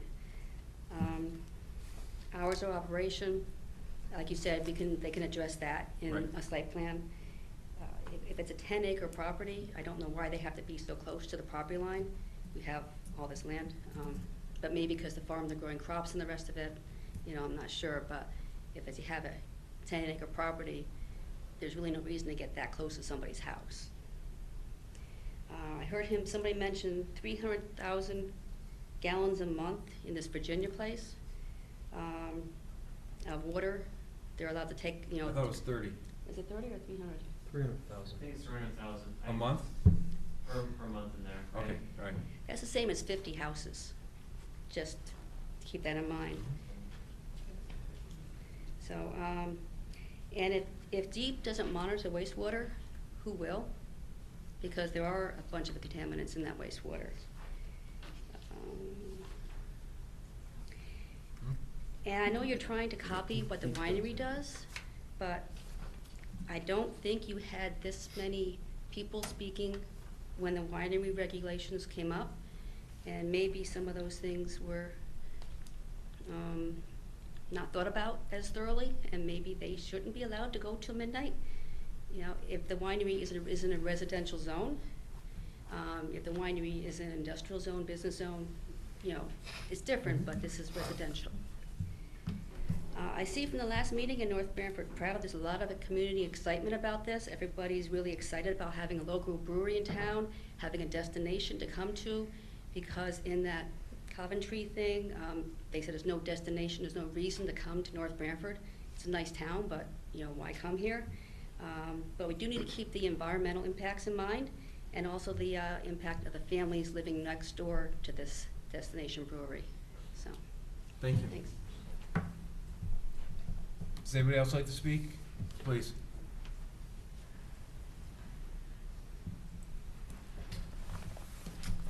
Al Rose, 40 Valley Road. Again, speaking as a farmer, but I'm gonna throw in my builder and septic system, the installer and all that too. So I learned a lot from Frank at the last meeting, so I took his 10 gallons of water for 1 gallon of beer. So if we took a 10-acre site that was gonna have a brewery on it, and so the point of my story is, I'd like Carrie to get the information for you guys from East Shore Health on how much water does one residential house use a day? What do they use for that? And it's at least 300 gallons. So if we took, and I'm gonna do it simple for math. So we take the 75,000 gallons of beer that he can do, times Frank's 10 gallons of water, that's 750,000 gallons of water a year that you would use. Worst case scenario, according to Frank. So then we take 10 houses and we give them 300 gallons a day. So that's 3,000 gallons a day times 365 days a year. And that's what's used based for the septic system, or what we use when we look at a sewer line. It's not counting watering your lawn or washing your car or any other thing you might be doing outside, filling your swimming pool. So that's, you know, that's north of a million gallons a year. So I just think when you're looking at like trying to restrict water on the farmer, and you know, farming is very passionate to me, you know, because it just is. And And I don't like to see farmers punished because they've still hung on to their land. So all the other houses are on some farmer's land that they sold years ago. But they don't have a right to the water under the farm. So, you know, and I'm not gonna give you those numbers, those are pretty close. But I think, you know, before you look at a water restriction, you ought to have Carrie get the number from East Shore Health on what's a household use, how many houses can they put on the piece of property, and that's allowed without anybody having any say over it. So- Oh, I don't think we mentioned restricting. We were saying that the only thing we would, for me as a starter, would just be that there's some kind of water study done Mhm. to ensure that there's water for not only for the farmer to continue his current use, but for the brewery and for the residents.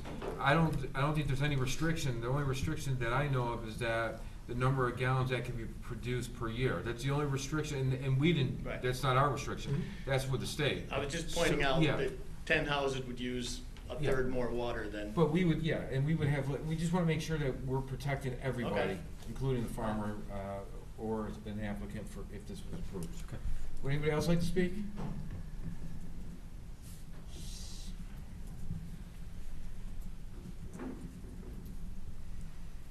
Can I ask, Linda DeFrancesco, Auger Road. Can you say it again? Pardon? Say it again. Linda DeFrancesco, Auger Road. Okay. I have a question. On all the businesses in Northford, North Branford, did you do any water studies on any of those businesses before they opened? And if so, what were the results? Depending on Any the business. restaurants, But car they- wash, They can be hooked up to septic and sewer. We do have some regulations. Water studies? that- Excuse me? that you did water studies? We wouldn't have to do water study if they're hooked up. I mean, we would run that through East our, Shore East Health. Shore Health and our town engineer, but yeah, if Okay, it's septic. so you did none on not one business in the whole town? That use a mass amount of water. Well, any water. Restaurants use water, But they are hooked car up to washes. septic. They go through East Shore. We do, that's what a study would do, is we would pass that All on to right. East Shore. But So what I'm that's- saying is, I don't want you to get into a discrimination area No, where. even subdivisions, if doing- you were to subdivide, that would Mhm. go, they would have to go to East Shore for their comments and approval for, and I think and they would do perk tests and different things like that. Yeah, so- perk tests and stuff, but I mean, how detailed are you looking for like a water study? I mean, it sounds to me like you want somebody to drill down and see how much water's under the ground and all. That's kind of scary that you're saying a water study, just throwing it out like that. And I think a lot of people in the room think that's the same way. Could we have clarification on that? We will definitely clarify that. Because, yeah, it sounds like Well, you're we're- asking for the- more than what people should Well, have if to you were doing do. a subdivision, we'd have to provide the same thing. Right, but that So would be we- perk tests and simple Right. things. So we'll look and see what those would include, but we also, we do have to protect the people around. Oh, them. I know. So if doing a perk test was what we would do for a subdivision to ensure the folks that lived around that subdivision, we wanna make sure that whatever Sure. testing we did would give us the analysis that we would need, and not what we would need, but for the public and people living in that area. So that's what you would want. So we will determine It's what that not- analysis would be. Okay, so We you would. wouldn't want a water study per se. You would want the general perk testing or whatever for We property. have not defined that yet, but Okay. we will Yeah, that define needs clarification. Yeah, that would be because part, that can so be- if somebody was to come in for an application, they would be able, we would provide the information that we would need to provide East Shore to make any determining factor. But we don't have that at this moment. Okay, just wanted clarification. Thank you. Anybody else? Anything else? Because we're gonna close the public hearing, so if there's any final comments you have? If you guys have any other questions. I think we're good. I think we've been around. We've been around the, and you've been very patient. I do appreciate it. You've done it with a smile. I don't know what you do when you leave here, but at least while you're in here, you gotta smile. So we do appreciate that. Does anybody else have anything else for the applicant? Any comments? Cause anything else, and then we can, as long as we're not gonna, we can go in and make some changes to this, Yeah, I agree wording with, and different things like I that. agree so. with Linda that, because I wondered the same thing. How do you do a water study? We will look into that. We'll have that defined, so when somebody comes in for, if this was to pass and they came in, we could provide that, what we're looking for. Same thing with traffic studies and, with the waste proposal, yeah. So just to run through this, I just jotted down under application requirements, plan for water usage to be submitted and approved by local and state authorities having jurisdiction, East Shore District Health Department, DEP, et cetera. Yeah. So, these are pretty broad. Yep. And then I also added in here a traffic impact study prepared by a professional traffic engineer, and then hours of operation, but Yeah. that's something that you still have to And we can, decide. yeah, and we can get into discussion, we can add to that or whatever we wanna do, so. But we can clean up what we did tonight. Yes, and then I we can start give delivering, this then we can. back to the commission. And then we can have some more discussion on it. So seeing there's nothing else on this, somebody make a motion? I make a motion to close the public hearing. Is there a second? Second. Any discussion? All in favor? Aye. That passes. Thank you very much. So, let's see, so as far as the agenda goes, so on our next order of business would be, discussing this, application. We have 60 days, 65? 65 days. We have 65 days to make a decision on it. So what our next steps are gonna be, is that we're not gonna act on it tonight. We're gonna clean up some of the text, and we will start a process that's called deliberation on it next week, where we'll start looking over into some of the terminology, some of the wording, and then, not sure when, but sometime in the next 65 days, there would be a vote on this, when we get to finalizing it, so thank you very much. You're welcome all to stay for the rest of our business, but there will be no more action on the farm brewery tonight, so thank you, so. Okay.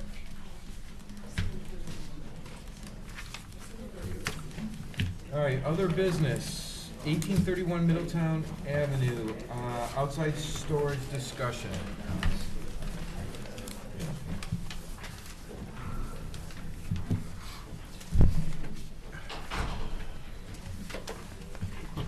Okay. They're gonna have to talk to people.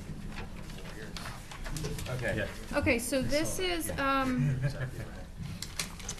the property, we have, the property owner, here this evening. You'll remember, I'm gonna pass these down, these are just photos of the storage location, these are small. These are the Jaguars. Was this the guy that they came in like a month or two ago? No, No. no, Okay. this is up in Northford by Okay. the Northford Oh. Park. Okay, Um, sorry about that. And so, It was Ferraris anyway. Well, Subaru. Okay. Yeah, lots of there was a question about outside storage. The commission reviewed and approved an application back in 2015 for the self-storage units, which were constructed. And prior to that, we did a text amendment because we didn't have anything in our rights that spoke to storage. So, there's a request here, or just an explanation, I guess, and I'll let you speak as well. Just the fact that there are multiple phases to this project. Phase 1 was completed.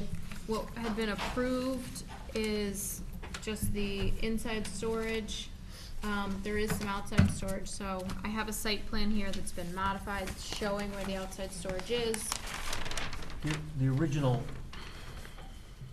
had outside storage? No, No. Okay. right, so, But now they're coming for phase 2? no. Okay, sorry. So the question Keep for the going. commission I'll- is, I'll that's pick up okay, on it. no, sorry.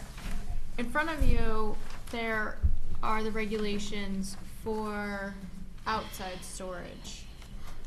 Right, Tom, this is, That's with outside storage, the other one is oh, okay. without. Okay. So, the, The single page, this one? sorry, Okay. the one that is stapled is, this is with outside storage? Without. Okay.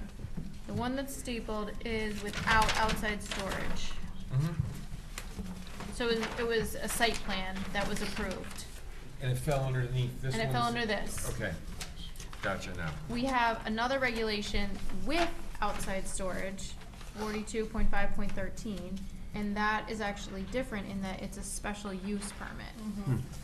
What seems to have happened, in my view, is that over time, or this is what my take is, over time, this has kind of changed and grown. Now, the property owner and the applicant says that this has been there, but, you know, Tom's been out there and visited it. I feel like it's changed a little bit over time. The larger plan in front of you shows definitely what's changed. there today. Okay. Yep. The reason for having them explain everything to you and bring this before you is, would you like to, is the change plan enough, or do you want them to come back for a special use permit for outside storage? As a quick summary, and maybe have them explain their longer plan and. Well, let's hear the longer plan first.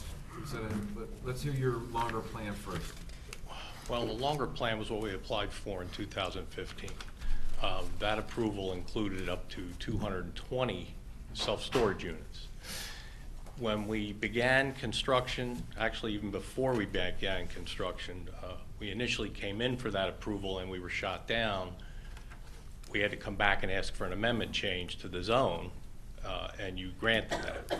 But in that time frame of about 6 months, as we started to do our due diligence on the costs and the scope of the work, we realized that the budget wouldn't allow us to do all 220 units at one time, nor were we convinced that the market could handle it. So we came back at the time of the application and asked to put it into 3 phases. Now, we have an industrial zone. We had 28, actually 31 individual tenants on the property when we acquired it in 2011. Excuse me, we had 9 vacancies when we acquired it, and we soon filled those. So the use of the property and the areas that were being used at that time did expand, but they were always areas that were being used for the industrial use. So the term storage, it's supporting to the industries that we have presently that were there, some as long as 30 years and still functioning there. Now, the property didn't look anything like what it looks today when we got it. Storage, there was storage of old cars, old tractors, old trailers, old everything, intertwined in the woods and the piles, and and probably never noticed it because it was so overgrown, but we came in and cleaned that up well before we put an application in for the self-storage.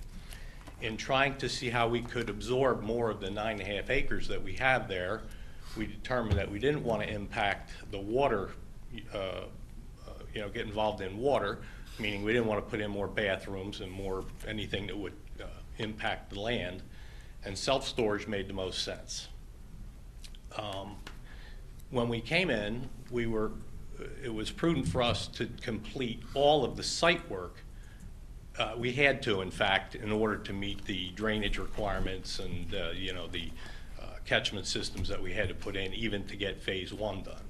So what you're seeing now, if you drive the property, is you see an area that's prepped and ready for the future phase 2 and phase 3.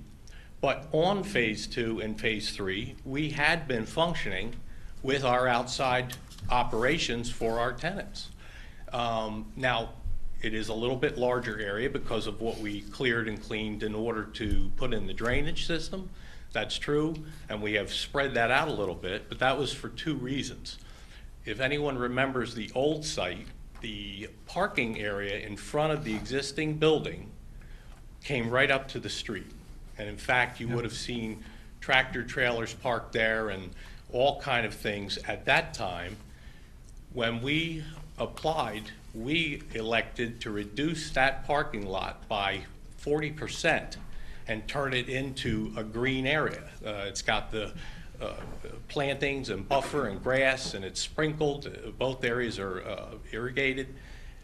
We tried to make it look nice, and we tried to hide everything that was happening on the property when we did that. But when we did that, we gave up 25 parking spots, okay? So if anyone remembers the old area, I think you'll agree it looks a little better than it did before.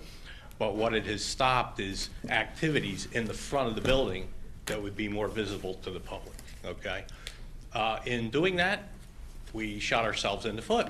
We needed more area for our existing customers, our existing industrial, and we have some outside service companies that, you know, have a rental unit, not self-storage unit, but in the existing 2 buildings of 30-some thousand square feet.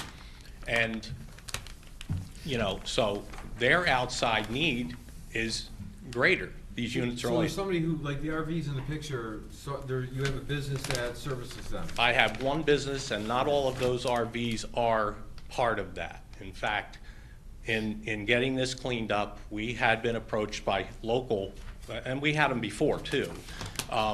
We have 3 local residents to Northford that park trailers there. One of those is a FEMA trailer, a FEMA response trailer, because the gentleman works for one of the government agencies, and that trailer needs to be close to him. If something happens, he hooks up and goes with it. And the other 2 are local residents that said, you know, either, I forget, one was an eyesore, and the other one, his wife was gonna throw him out if the trailer didn't go. So, you know, I think we're providing a service, and I don't see how it's impacting any of the neighborhood, given the amount of square footage we have, the amount of buffer we have between a residential area, and the fact that we've cleaned it up substantially.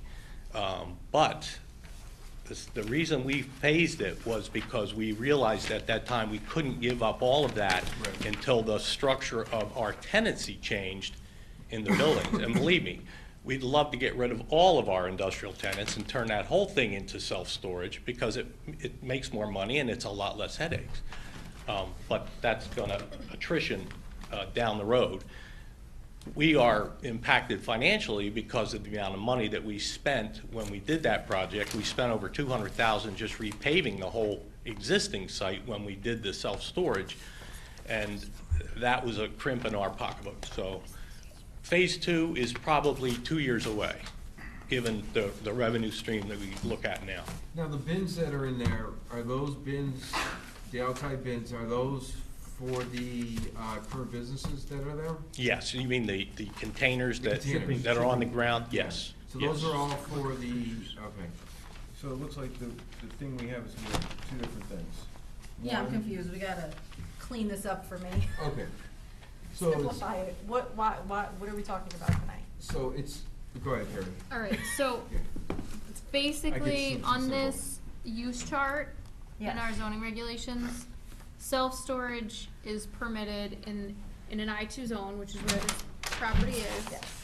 They received approval under site plan, because they only said indoor storage. This is the approved plan.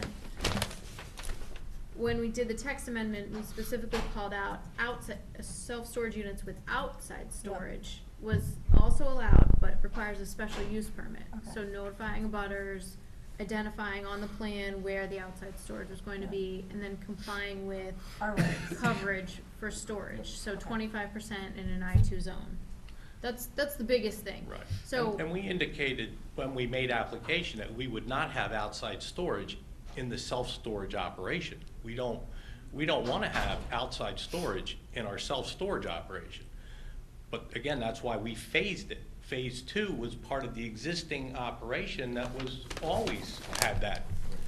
I mean, you know, one of the big tenants we had was New Haven Sign when we came in, and he had trailers and trucks and aerial trucks and, you know. Right, but and I it was think. parked in the area you're talking about This now. is certainly, I go by this quite a bit, and this has expanded greatly. After these were built, this kept getting pushed back, and it's granted it's clean, I agree, it was Mhm. messy, you cleaned it up, but it's much bigger, this area is much bigger, after these were installed. I agree. It wasn't done in concert with it, it was afterwards. No, to no, my it was recollection. done in concert with it, because that's where all the drainage, be glad to take you out there and show you where all the lines are underground, where the catchment systems are, which are off any of that property. So all that prep and leveling was done in preparation for phase 2, not to, you know, just No, I get- expand our Yeah, outside so use. the site was set up, but in some of the expansion, I think it's like, we're seeing more stuff there. There's a lot more stuff. Yeah, no, I mean, I don't know if Bill, All of a I sudden. don't know if he was referring the actual site expanding, meaning that it's expanded, your business is expanded. Like you said, there's containers there now because you filled up some of the, because of the companies that are, businesses that are in there, and one of them has RVs type thing. So the question is, do we just do a part of the site plan, are you saying, or do we have to do a special use? Those are the Yes. two options. Yes. Okay. Just a clarification Am I question. missing anything else, Tom? This whole, the phase 2 that you're mentioning, that is part of our paperwork, or that's verbiage he's using in terms of his plan? It's on the plan that was approved. In 2015. So what is phase 2? So here I can, Phase 2 includes outside storage, or phase 2 does not? No. So outside storage was a little unexpected and it's new. No, that's the point I'm trying to make. We've always had outside storage. You've seen an expansion in the Phase 2 area, if you can refer to that map. I'm just gonna, because I'm gonna just try. I need So to- what happened on the site was that they had an existing building that was. I don't care about No, all no, the but that's, numbers. you have to, it was divided up and they had businesses in there. Okay, Then they went to self-storage, okay. okay? So the self-storage On a is. portion of the building, a portion of the property. It's a portion of the property. Okay. And they have those buildings there for self-storage. Okay. The thing is, what they're saying is that the expansion, the containers and some of the things that are being put outside are from the existing business that was there prior to the self-storage. The self-storage does not have any relationship with what's being stored on the site outside. It's from those existing businesses or new Okay. businesses that came in, I'm sorry, those businesses are part of the existing building. I think I covered it, Yes, okay. exactly. All right. But they also got a text amendment to have outside storage. No, they don't. They don't. I thought that's what you said. No, that's what we're looking at. That's what we're looking at. We're wondering if we should do that. they did not get approval for outside storage. The And I guess the- self-storage didn't get approval for But- outside storage, Correct, self-storage. Correct. but there are other businesses. And that's their explanation. Right. that- Well, is it that was there, I The mean- outside storage is not associated with the self-storage. The outside It's storage tenants. has greatly increased. Whether that's because you've filled capacity here and these new businesses need more, but it's never been that much. Well, I know that. In what time frame are you referring to? I can assure you that there's not one additional container on that property that would have been there, that wasn't there prior to 2015 when we made application. Probably referring to the vehicles too. Well, vehicles, people have to come and go. Not cars, I'm talking about RVs. RVs and Well, tractor the- trailers and things like that. Well, the RV, At one those, point, you had campers and RVs and all well, I have a that. gentleman that fixes them. That's what he does. People bring them in, they take them out. So you have a Um, business in this property you own that fixes cars? No, RVs. just trailers. Or We just don't- trailers? No one has a repair license. That's one of your tenants? Yes. So no one has a repair license or repair? Outside I'm getting storage confused. associated with it. Okay. What's the law, the regulations, what's going on Oh, here? okay, weren't well, you- hold on, so, Go ahead. so just to explain that. So there's outside storage that's allowed on any property. In an industrial zone, the, maximum percentage is 25%. My main point in having them come here is that I just wanted to understand better and wanted the commission to understand, is the storage, the RVs, the vehicles, the trailers, the storage containers, whatever, associated with the self-storage units? If they are, based on our regulations, it seems to me that you would need a special use permit, but that's up for the commission to decide. Right. If it's not, which is what they're saying, it's associated with, I guess, the existing businesses, the tenants that are there, and it's always been there, it's just moved around or changed, then it is what it is, and they have to just comply with the 25% outside storage regulation. I had concerns because of it being brought to my attention and then them getting approval specifically for self-storage without outside storage. And I wasn't I sure agree. if the tenants of the self-storage units were bringing trailers equipment, whatever else, that were being stored outside of their unit. So not only were they renting unit 12, but then they also had. So these are tenants of the self-storage Parking spot. unit, not another building on the property? No. I'm not sure of your Other way question, but around. He's saying that the stuff that's. So I'm so sorry, I'm a very Yeah. concrete thinker. So, the. Because people do. No. I can people do assure share you. stuff No. with self-storage, so No. are they renting a self-storage I unit can and assure running you- a car repair What he's shop, saying is or- that the things that are being stored outside are from the people that are renting or the businesses in the pre-existing building, not the self-storage. They're So not there's renting another some- building Right, besides the that's the self-storage? pre-existing building had There's two. businesses in it. There's two down Okay. there. All right, the businesses are the ones that are doing the outside storage. Okay. The RVs that you saw in the picture, in campers or wherever, they have, there's a business that, Repairs RVs. repairs them. As far as the containers are used by the businesses in that pre-existing Other building. building, okay. Right, so what to sum it all up, the indoor storage or the self-storage has nothing to do with outside, being stored outside. Okay. And that's a fact, or that's what we're saying Well, because the we're fact here is now? he's I telling have us. 70 Okay. self-storage customers. There is not one of those that has an Any outside outside storage. anything, Okay. okay? And we have a lease, we have a strict guideline. We have 22 cameras, we monitor that, and believe me, I do have people that one day a car pulls in, it's there. Oh, and yeah. We don't know why. Yeah, yeah. And so that's why we have cameras instead of fences. Okay, so this is outside storage for the businesses, and Is, is there, so is the requirement that the outside storage has to be associated with that business? Or can they have it for other things? No, they can't, well, no, because it wasn't approved for that. It cannot be related to the self-storage. I'm not talking about self-storage. Can they have it for something unrelated to either one of these? What do you mean? I don't know, No. regulation. What do you mean? No, and that's his argument, is that anything that's parked outside is incidental to the tenants in the existing building. Which is So- allowed for the three. So for Except for instance, the if three they vehicles. repair, Okay. streetlights and they have bucket trucks to Yeah, do no, I that, understand that, yeah. they're gonna park their bucket trucks out there. Right. Or I to put it haven't- another way, Jeff, Yes, sir.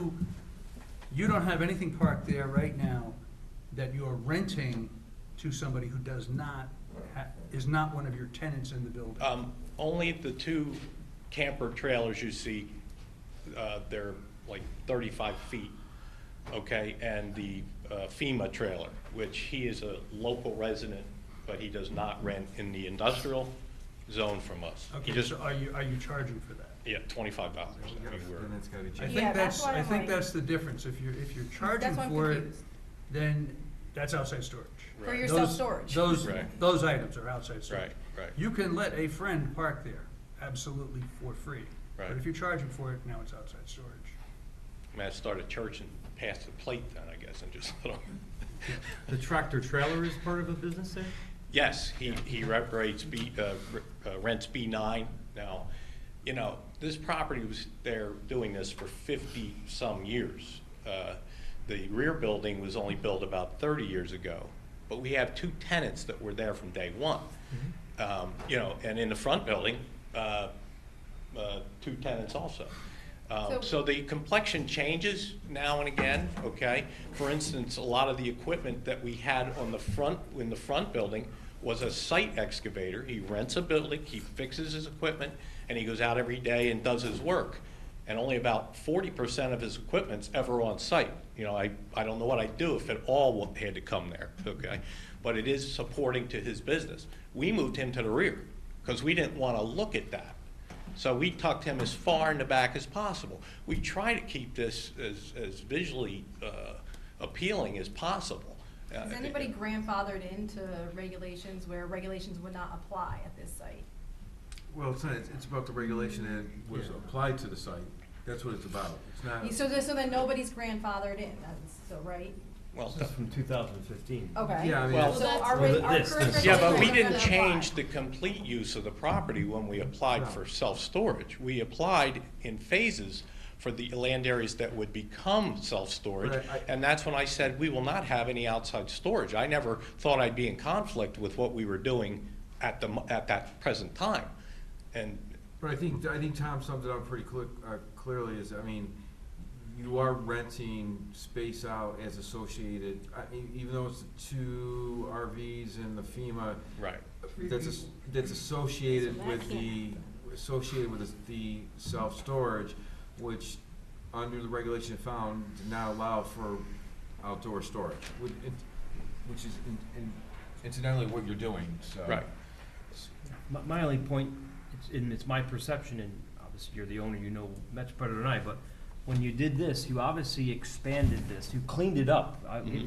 Look, it's much better, but you've expanded this parking, and now it's pretty full, and obviously it wasn't as big before this. So you have a lot more there. If you go out there, I think you're gonna see a total of 7 pieces of There's equipment. a lot more stuff, at least at some point. So is that part Right, of so what's anyway. going on, meeting our regulations, No, or no? what we have to do, what's being asked, and so is being asked is it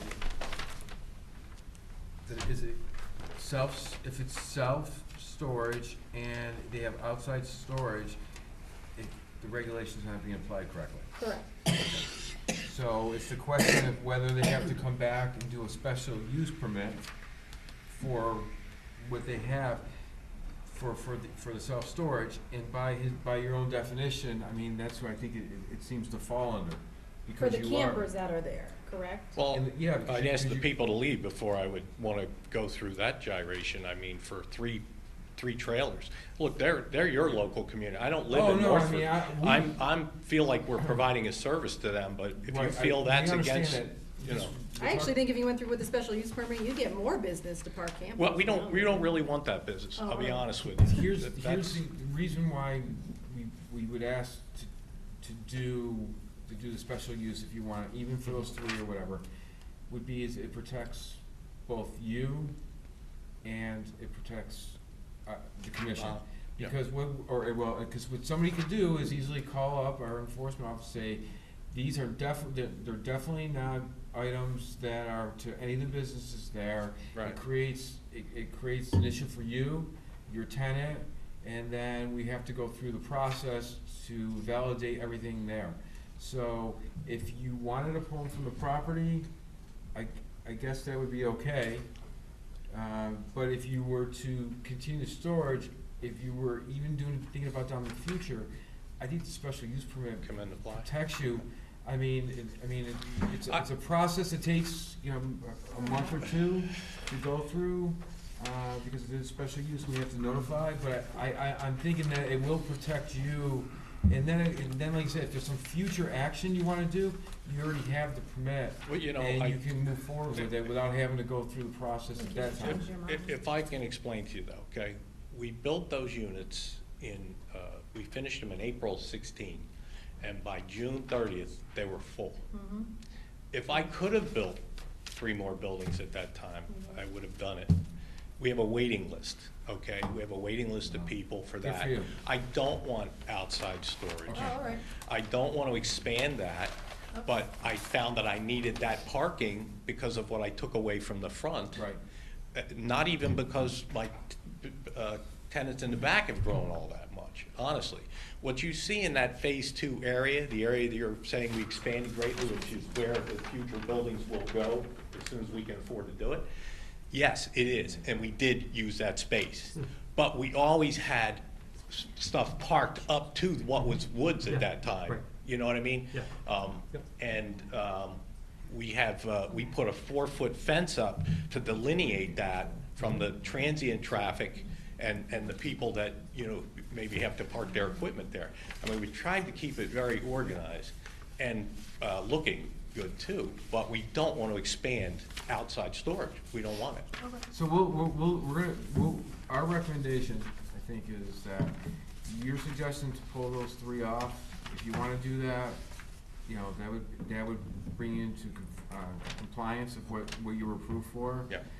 If you see fit that, for time being, Mhm. if you wanna have that outside storage of those 3 vehicles, and maybe there's a possibility of some more down the road, then I would say do the application, but one or the other, just to protect yourself. Right. So then, so it's clear that if you have that special use and there's some kind of complaint that somebody has, and you haven't had any complaints that I know of, Right. but if that occurs, then you have that, permit Right. that allows it in that area. So, Oh. I think that's our recommendation, that's the Okay. best we can do on that. Our recommendation would do that if you're gonna keep, if you're gonna keep vehicles there, or and potentially Okay. maybe down the future. Right. I would do it, and it would, like I said, it would provide protections to yourself. All right, well, I will. But I'll tell you, a trailer gets $35 a month. That's what we're getting for those trailers, okay? If it was self-storage, I'd be making $450 a month. So that's why I don't want outside storage. It just Yeah, doesn't that's make fine. enough Yeah, money. just Yeah, for the, that's fine. for the few, just to protect yourself, that's our recommendation. Right, okay, All right. thank you. So Jeff, if you take this plan that you have submitted and delineate where the outside storage is for those Okay. few customers that you have, Gotcha. come back with your, with that for a special permit, I think Yeah. you'd be good to go. It'd be Okay. yeah, All right. exactly. All right, I know FEMA would appreciate it. All right, thanks a lot. Thank you, thank you. All right, so moving right along, we are going to, town planners report. So I received an application for a zone change for 1111 Foxton Road. They had come to the commission at the last meeting. That was just to discuss the whole concept, that's where Dollar General is, so, we're planning to schedule a public hearing at the February 2nd meeting. First meeting, excuse me, thank you, February 1st meeting. And that's it? Yes, so then moving down, Oh, we have a, special guest. yes, we do. All right. Bless you. If you want to just pass those down. Okay. So as you recall, I was here about 6 months ago, made a report on our enforcement efforts and the activity of ZBA and permits issued, that sort of thing. Told you I'd come back basically on a 6-month basis, so that's what I'm doing. So I'm gonna give you a report on what's been happening for the latter part of 2017. Yeah. So if you want to follow along with me on the report, the complaints, we start with complaints by category, by type. The number of complaints we've received in the second half of 2017. The number in parentheses are the number of complaints we received in the first half of 2017. Give you an idea, give you the bigger picture. So you can see, one rooster complaint, which we don't prohibit roosters, but we got a rooster complaint. Nothing in illegal apartments, nothing for odors this time. ENS, erosion and sedimentation control, ENS, we had 2 complaints. The miscellaneous, I made a note here. Miscellaneous, they fell into a funny category. One was water coming down out of 74 Woodland Street, down the driveway and down the road, and it was starting to freeze. And apparently it was the homeowner had their well just fracked, I think, and they were trying to flush it. It had a lot of rust, and we got to stop. So it's, there's just one of those little tiny things. The other one was over on Robin Lane, where a neighbor had, when he changes his oil, he put his oil pan by the fence, by the neighbor's yard. It rained, it splashed out, and it started to seep under the fence. So we got him to take care of that. And you see at the last one in the complaints is blight, and again, we don't have a blight ordinance, so we rely heavily on outdoor storage. We enforce that, and unregistered motor vehicles. So those are the numbers for complaints. We've issued 75 zoning permits, or we received 75 zoning permit applications. 6 are pending, and again, the types are there. 8 for new houses, 6 for swimming pools, 1 accessory apartment, 12 foundation as-built, 6 decks, 10 signs, 1 change of use, 31 certificates of zoning compliance, 12 accessory buildings, 16 additions, and 3 commercial uses. And again, the parentheses are the first half of the year.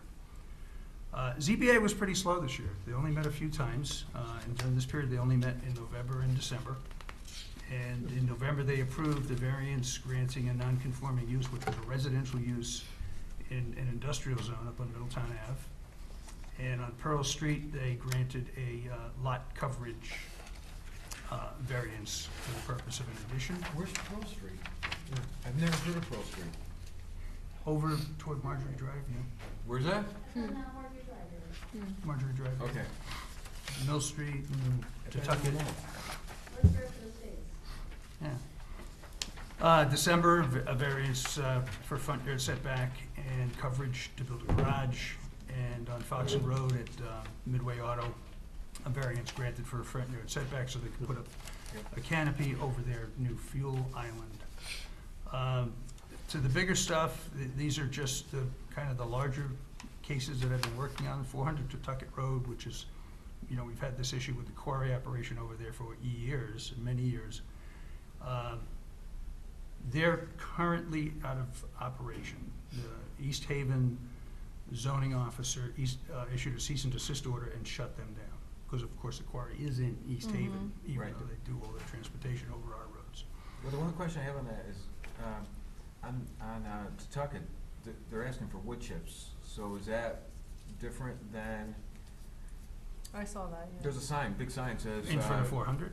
No, well, another house. We're trying to get them to take wood chips Where it away. was, it's hard to tell, so right in the corner, where, the street takes you over towards, Yeah, Barbara? I was down there today, I didn't notice Really? it. So if you go up to Tuckett, and it's kind of like past it a little bit, but it says we're looking for wood chips, and it looked like Yeah, it was, it's in and it's that, hard to like, tell if it was super curvy part. the house up the top, Yeah. or Yeah. for the, so. I'll have to take a look. Yeah. I don't know.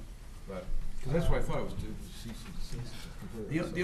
The only action we actually had, the active action we had was, my predecessor issued a cease and desist order on the location of the scale house on the property. Mhm.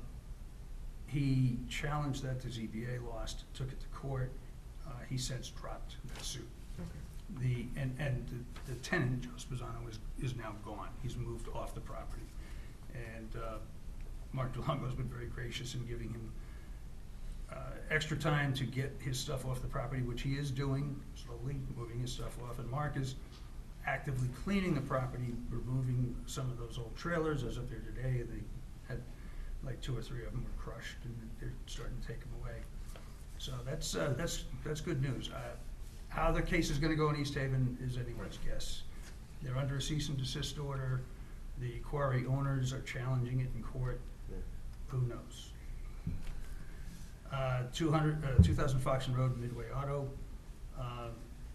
They are, part of their site plan approval that you all approved was to install a living fence along the east side of the property. They claim to have made some plantings in the area, which I'm not really sure what is what. So we really have to wait through the summer, you know, to see what actually springs up over there.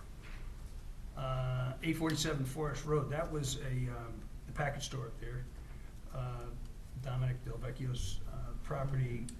I had refused to issue a certificate of zoning compliance to allow another package store to move in there. He challenged it to ZBA. It was, my decision was struck down. Szymanski, the package store owner that moved out and into the plaza in the back, challenged that in Superior Court and lost. So, where the package store used to be, can be a package store again, even though they're within 1,500 feet of each other. Okay. But we're over by 2 anyway in the town, so One would have to move. Well, no. one would have to move. One would have to move, or, 3 go out of business. Okay. 21 Augur is at the height of a fence bordering DeFrancesco's property, and that's still pending in Superior Court. Whose fence is it? Not DeFrancesco's? No, No, I think so. and a butter to DeFrancesco. How high is the fence? It's about 8 feet or so. Yeah, it varies kind of in height, Yeah. 8-10 feet. Central Plaza is an ongoing battle. The landlord kind of does just enough to get by. I'm in contact with him all the time, although he sort of fell off the radar through the fall. Wasn't answering calls, wasn't answering emails, wasn't answering letters. So I ended up serving him and his wife, because his wife owns the property too, at their home in New Jersey. I had the sheriff's department down there serve him with a new cease and desist order, and that Finally got his attention, he came up, then we took care of some issues. But it's just ongoing. Okay, I just got just a question on that fence. So if they wanted to put an 8-foot fence in, couldn't they just go to ZBA? I mean. They did. Oh, and they got struck down on Right. ZBA? Oh, okay, all right. Yeah, I'm sorry, I should have No. shown it. 21 David Lane, it's a hoarding issue. Junk, as far as the eye can see. I worked with the owner over there for over a year and finally got to the point where I chose to make application for an arrest warrant. And he has since been arrested by the police department. I apply, they serve it. So he's in the hands of the prosecutor down in New Haven right now. 34 Venter Drive, what I'd like to do is, this one's kind of involved. It's 12 unregistered motor vehicles. This is the case book, just to give you a feel for what goes into some of these things. This is how the prosecutor wants us to present the case. Has to be so Yeah. clean and. But one of the points when, we start talking about litigation and case and especially when it comes to this, and Tom can get into this, but I think it's very important to know, is that the cost involved with it. Yeah. Which is zero. Because Marshall's Yeah, so I mean, Tom can get more into Yeah, that a so little bit. we have two ways to go. We can either go civilly with the town attorney, or we can go through the state's attorney in criminal court. Town attorney on a case like this is thousands and thousands of dollars. Using the Superior Court, other than the service for the commercial for $40, Yeah. it's on the state's time. Yeah, so it's awesome that, yeah. And I think it's. Because these could go on and on because people don't, Yeah, and comply. I think it's more effective in that particular case. Again, let me go back, 2009, Bud Vecchia did take him to Superior Court, and they did spend thousands of dollars. He did move a couple cars, and then it all got worse again. Right.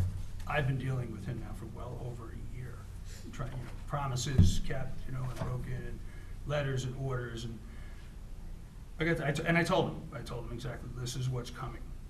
I actually asked, I said, I want permission to enter your property, I need to write down all the VIN numbers of these unregistered cars. He refused.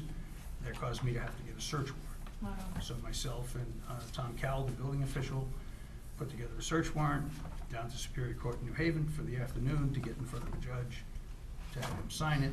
Then we come back, grab the police, go up and serve it. And Now, is this literally- like, because he has a business where he fixes cars? No, or he is just this- collects junk. So between the street, the driveway, and the backyard, Wow. he's got 12 unregistered cars. So we spent a couple hours up there writing down VIN numbers, license plates. While the police were there, they tagged 3 cars on the street because they were unregistered, which gives them 24 hours to move them. The police did tow one, but by the time they got back, he had dragged the other 3 up on the front lawn, and that's where they stay. I ran all the numbers to the motor vehicle department to prove, in fact, they're not registered, none of the cars are registered. I then made application for 3 arrest warrants for the 3 owners of the property. And they're pending, they could be at the PD by now for service, but they'll be served, and they'll be in the hands of the prosecutor. They're just junk cars, is that it? Yeah, it's mostly junk. What does he do with them? I don't know. He puts junk in them, actually. Yeah. the And junk- some have been there for years and years where there's Yeah. vines and grass growing Yes. around them. I've got pictures from 2009 that Bud took, and a lot of them, same cars. They're still there. So again, just to give you some idea what goes into something like this, it's really labor intensive. 21 Queech, another hoarding case. Again, working with this guy for a long time, trying to give him every opportunity and every benefit of the doubt. Not getting anywhere, I finally had the state marshal serve him with a cease and desist order, because again, I think that has more impact, and absolutely, it's in hand, it was served. But actually not to him, but to his wife, because his wife is actually the record owner of the property, he doesn't own the property. Fortunately for him, he had recently passed away. His daughter now is taking care of things, she lives down in like Greenwich, but she assures me that they got a guy and they're starting to clean it out, so.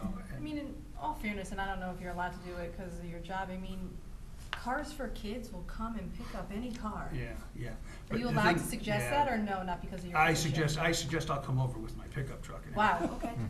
okay. I mean, I'll do anything with these people. Yeah, like they're but so easy to get you, gotten rid of. it hurts them physically to part with these things. Okay. It's a condition. I did that with David Lane. I said, Yeah. I'll come over this weekend with my truck. That's emotional. And we'll start moving this stuff out of here. Let me think about it. Oh. So, and 269 Forest Road, that's the spot right across the street from the police department. That's got, it used to be a bakery years ago, I understand. Was. They're full of unregistered vehicles and junk and whatnot. And again, I've been working with him for a long, long time, just getting nowhere. So I served him, I had the state marshal serve him the cease and desist order as well. Is there anything in that building at all now? I don't know what he keeps in there. It probably looks like. There is something, yeah, well, I want to say that. I think it actually has an apartment upstairs, second floor. He doesn't he lives in, I think it's East Haven. So again, I'm gonna have to go probably down the same road with him, which is, I know he's not gonna let me on the property to record numbers. I'll probably have to get on a search warrant, probably have to get an arrest warrant. We'll just go down that road. I mean, the key is like you're giving these individuals multiple opportunities, you're trying to help them out, so. Yeah, so. it's a lot of, cajoling and, working with them, trying to understand what they're And I up think it's against. important, clearly we're on public TV, I think it's important for the public to hear that we are trying to provide alternatives before we go to the ultimatum. Yeah. Because you clearly understand there's Yeah, an emotional connection here. I mean, I never That's important. jump right to Yeah. enforcement.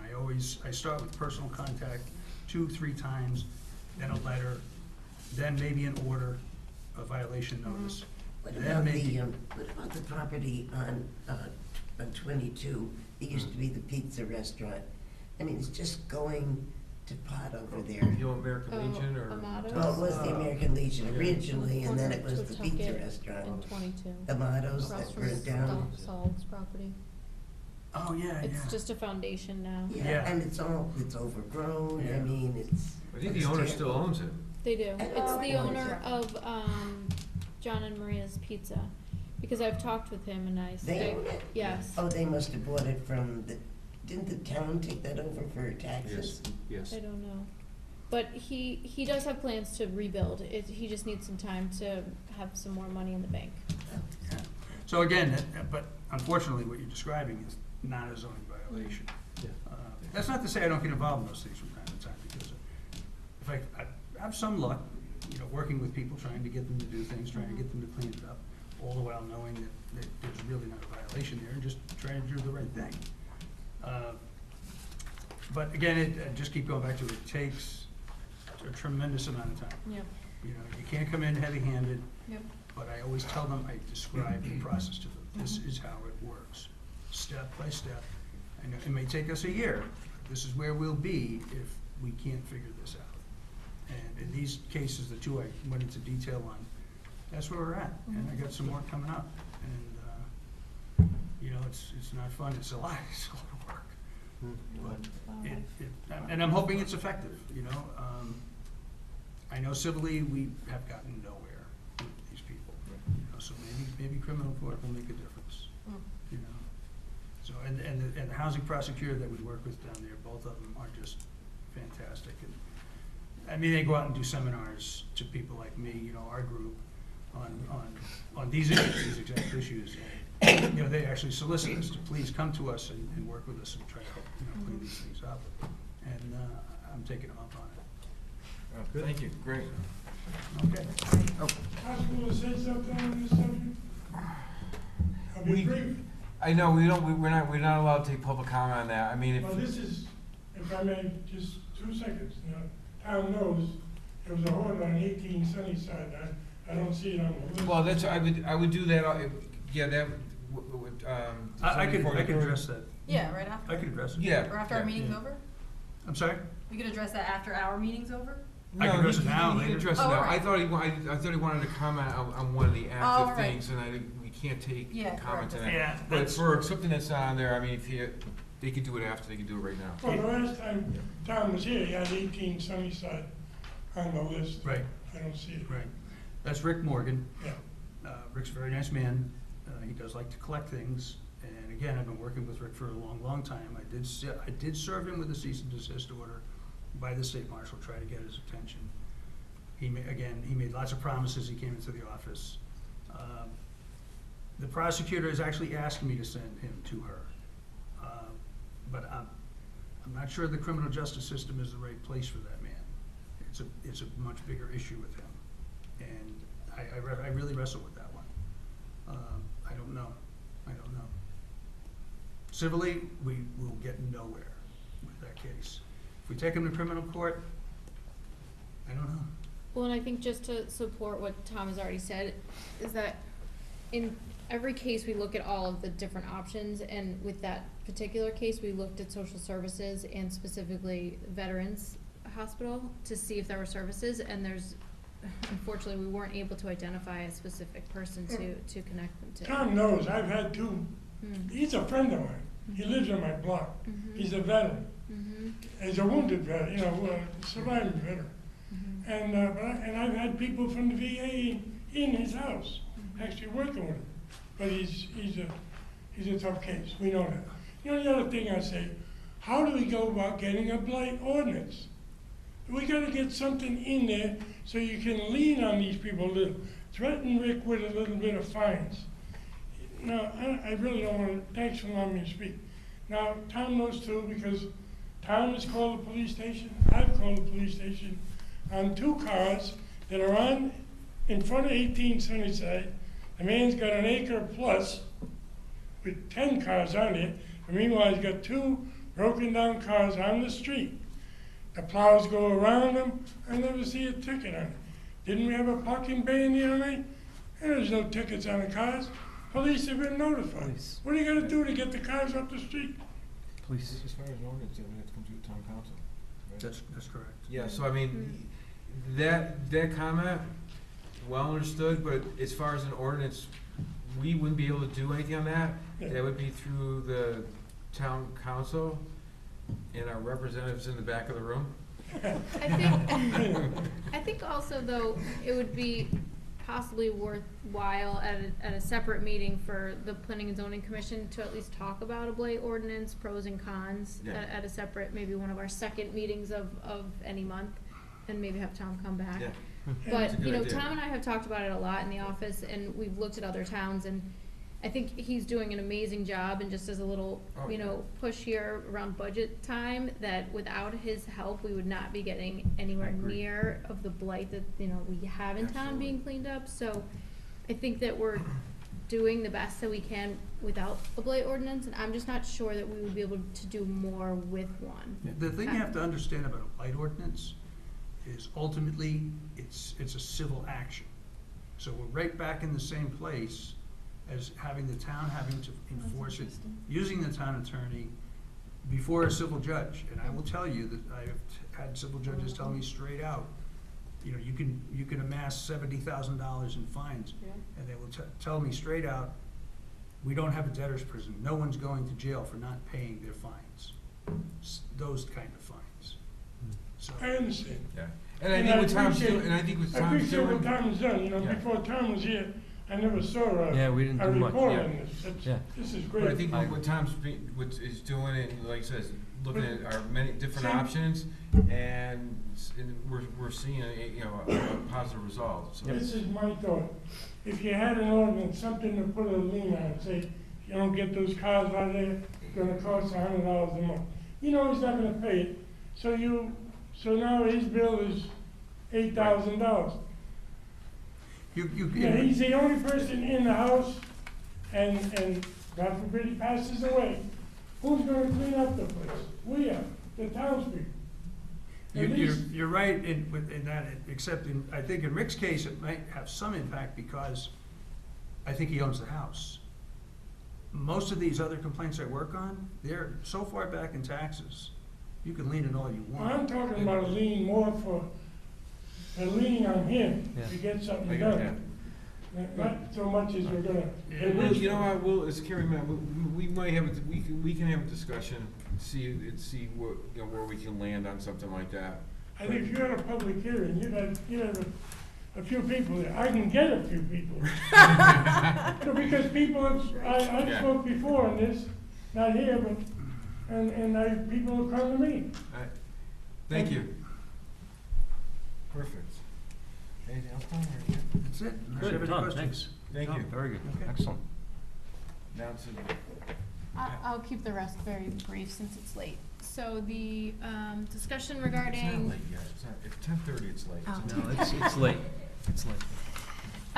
The medical marijuana discussion, so we do have a moratorium right now that expires in June of this year. So what I'll do for the next meeting is I have some regulations from other towns, because that's what we had talked about. Some suggestions are, if the commission is interested in allowing them, medical distribution location, medical marijuana distribution, and growing facilities, we would identify specifically where they would be located. So like 1,000 feet, or is what one town has, from any church, park, playground, school, something like that. Requiring a special use permit for those facilities, making sure that they have the right state permits and are approved by the state. So that's just some kind of sample language. So I'll put that together. First impressions program, there's a report in front of each of you. This was the program that I participated in with the Economic Development Commission and the town manager. We were partnered with a similar community, which was Coventry, Connecticut. They visited North Branford, we visited Coventry, so it was all about first impressions. We visited their community unannounced, so this is the results of their visits. And we visited each community separately, and then we met afterwards, like a month later, and had lunch together and talked about our findings. So my biggest takeaway was that they were very impressed with how clean North Branford was. They were very impressed with the agricultural community. They came in from Northford. They stopped at one of the bakeries in Northford, had a cannoli. They just raved about it. They thought this bakery was amazing. leave the gun, take the cannolis. Nice. Then they loved seeing the library in Northford. They quickly noticed the difference between Northford and North Branford. They kind of, called it the tale of two cities kind of feeling, of just more rural and then more kind of urban. They kept saying, oh my gosh, you have so many choices for restaurants and shopping options. You never have to leave town to do anything. So that was just interesting to hear, because I feel like going to a lot of EDC meetings, we're always wanting more business and more to come to North Branford, which I think we still do, but they saw a lot of variety. And also our farm stands, obviously, in town. And then the other big takeaway was that they encouraged us to have more signage, because they really didn't see enough signage of town parks, and they did see the entryway sign in Northford and thought that was nice, so I think that's encouraging, because that's something that the EDC and the town council has been looking at, so. I mean, one of the things that, just reading this and it's getting, is that when you go into other towns, and, they might have more, but it's spread out over a larger area. Mhm. Ours is kind of condensed, and it seems it's kind of nice. You go to one store, I mean, that's, we can't walk to every store, but I'm Mhm. saying you can do multiple things in such a confined area. So Mhm. that's good to hear of some of that positives. Mm-hmm. How many people were involved with it? From North Branford? Or were part of this first impressions? Right, of our team, Yeah. there were probably 6 of us. Okay. Yep. So 4 members from Economic Development, and then myself and Mike Pauls. Yeah. Good. So, that was a program that I thought that the town should participate in, because we have our plan of conservation and development that's Yeah. coming up, so that's the next item Who on the typed agenda. this up? So we partnered with, Nice. it was a program put on by UConn and Connecticut Main Streets, Yeah. so it was their program. So it's been around for a few years, so, yeah, How many towns have they done? that's a great question. I I'm mean, I'll not look sure. up on their website. 12. I have no idea. Oh. Is this on the website? No, that's a Yeah. good idea too, we could Yeah. post that. Huh? Perfect. So with the plan of conservation and development, just a quick update, so it has to be completed by July of 2019, which is completed and adopted. So we have plenty of time, but my goal is to have the RFP developed and issued by ideally the end of February. We still have to go through the whole process of writing it, running it by all of you, and then having it approved by town council, issuing the RFP, and then ideally hiring a consultant in March, and then from March 2018 to March 2019, updating the plan of conservation and development, having public hearings, and then adopting it the spring of 2019. Good. So. Still have 50,000 Yes, budget? yes. Good. When we start talking about, before we get into like talk about open space on that, Mhm. should we have bring in the land trust? Yes. So, I mean, one of the things means we can identify that and then have some conversations so we get a better understanding of what's being used, what's not, what's really unusable. Yep. Okay. Yep. And then I'd also really like to go through the existing plan, and I know we've talked about this quite a bit, but have each of you identify a section that you would like to be responsible for, meaning just to like kind of take ownership over and like go through, not necessarily rewrite, because I think the consultant will do that, but just to double check Yep. things and do a little bit of research, think about groups that we need to reach out to, like the land trust or Right. other groups. We can do that. Yeah. Quick question, didn't we toss around several meetings ago changing the time of this meeting to Yes. 6? We didn't have enough of us here, Are that's we why. able We're to still not do gonna have that? Are we allowed to? I mean, I would. I think so, let me Does double that take check a with the public town hearing? clerk, because we've already posted our Yearly schedule. yearly schedule for 7 o'clock. So I don't know if by changing it, we would then, every meeting would become a special meeting? No? No, I You think could go out, change you it. could go out a month or so and Oh, okay. repost a brand new schedule. Okay. And- Like, do we need Just do a public new hearings motion. for that? No. No. No. I wouldn't be opposed to that. So 6 I have a o'clock? committee that meets at 6 o'clock at home, and it's wonderful. Yeah, I mean. Well, 8:30 is the only good. thing is that if you have people working, you have a public hearing, they can't get here at 6 o'clock because of commitments, getting home from work and stuff like that. We'd have to, we can have a discussion next meeting. on At 6? that. No, I won't be here at 6. But maybe like public hearing meetings, we could go to, like, start at 7, but most of them start at 6. It's possible we can do that. Oh, I don't think okay. there's any Yeah, problem. we can, People next are- We meeting, can we discuss, wanna come Yeah, with because we well, could think be about here it. until Make the 11 time. discussing Exactly. that. I think Yeah. it's not like. Well, you can have the public hearing still at 7 if you start at 6. You can do that. So there's options in there. But we can discuss that at 7 o'clock on February 1st. That would be appreciated. Is there a motion? Oh, wait, Wait a make a minute. motion to start at 6 o'clock on February 1st? Oh, you don't mean that motion. What No. about this, I tried, Josh. driveway business? Oh, Oh, that was last meeting. that was the last meeting. Oh, so that's all resolved? Yep, we're all set. Anything else? No. Oh, you took it from. Is there a motion? No, that's right. Yes. Second? I second. Favor? Fran, you're out.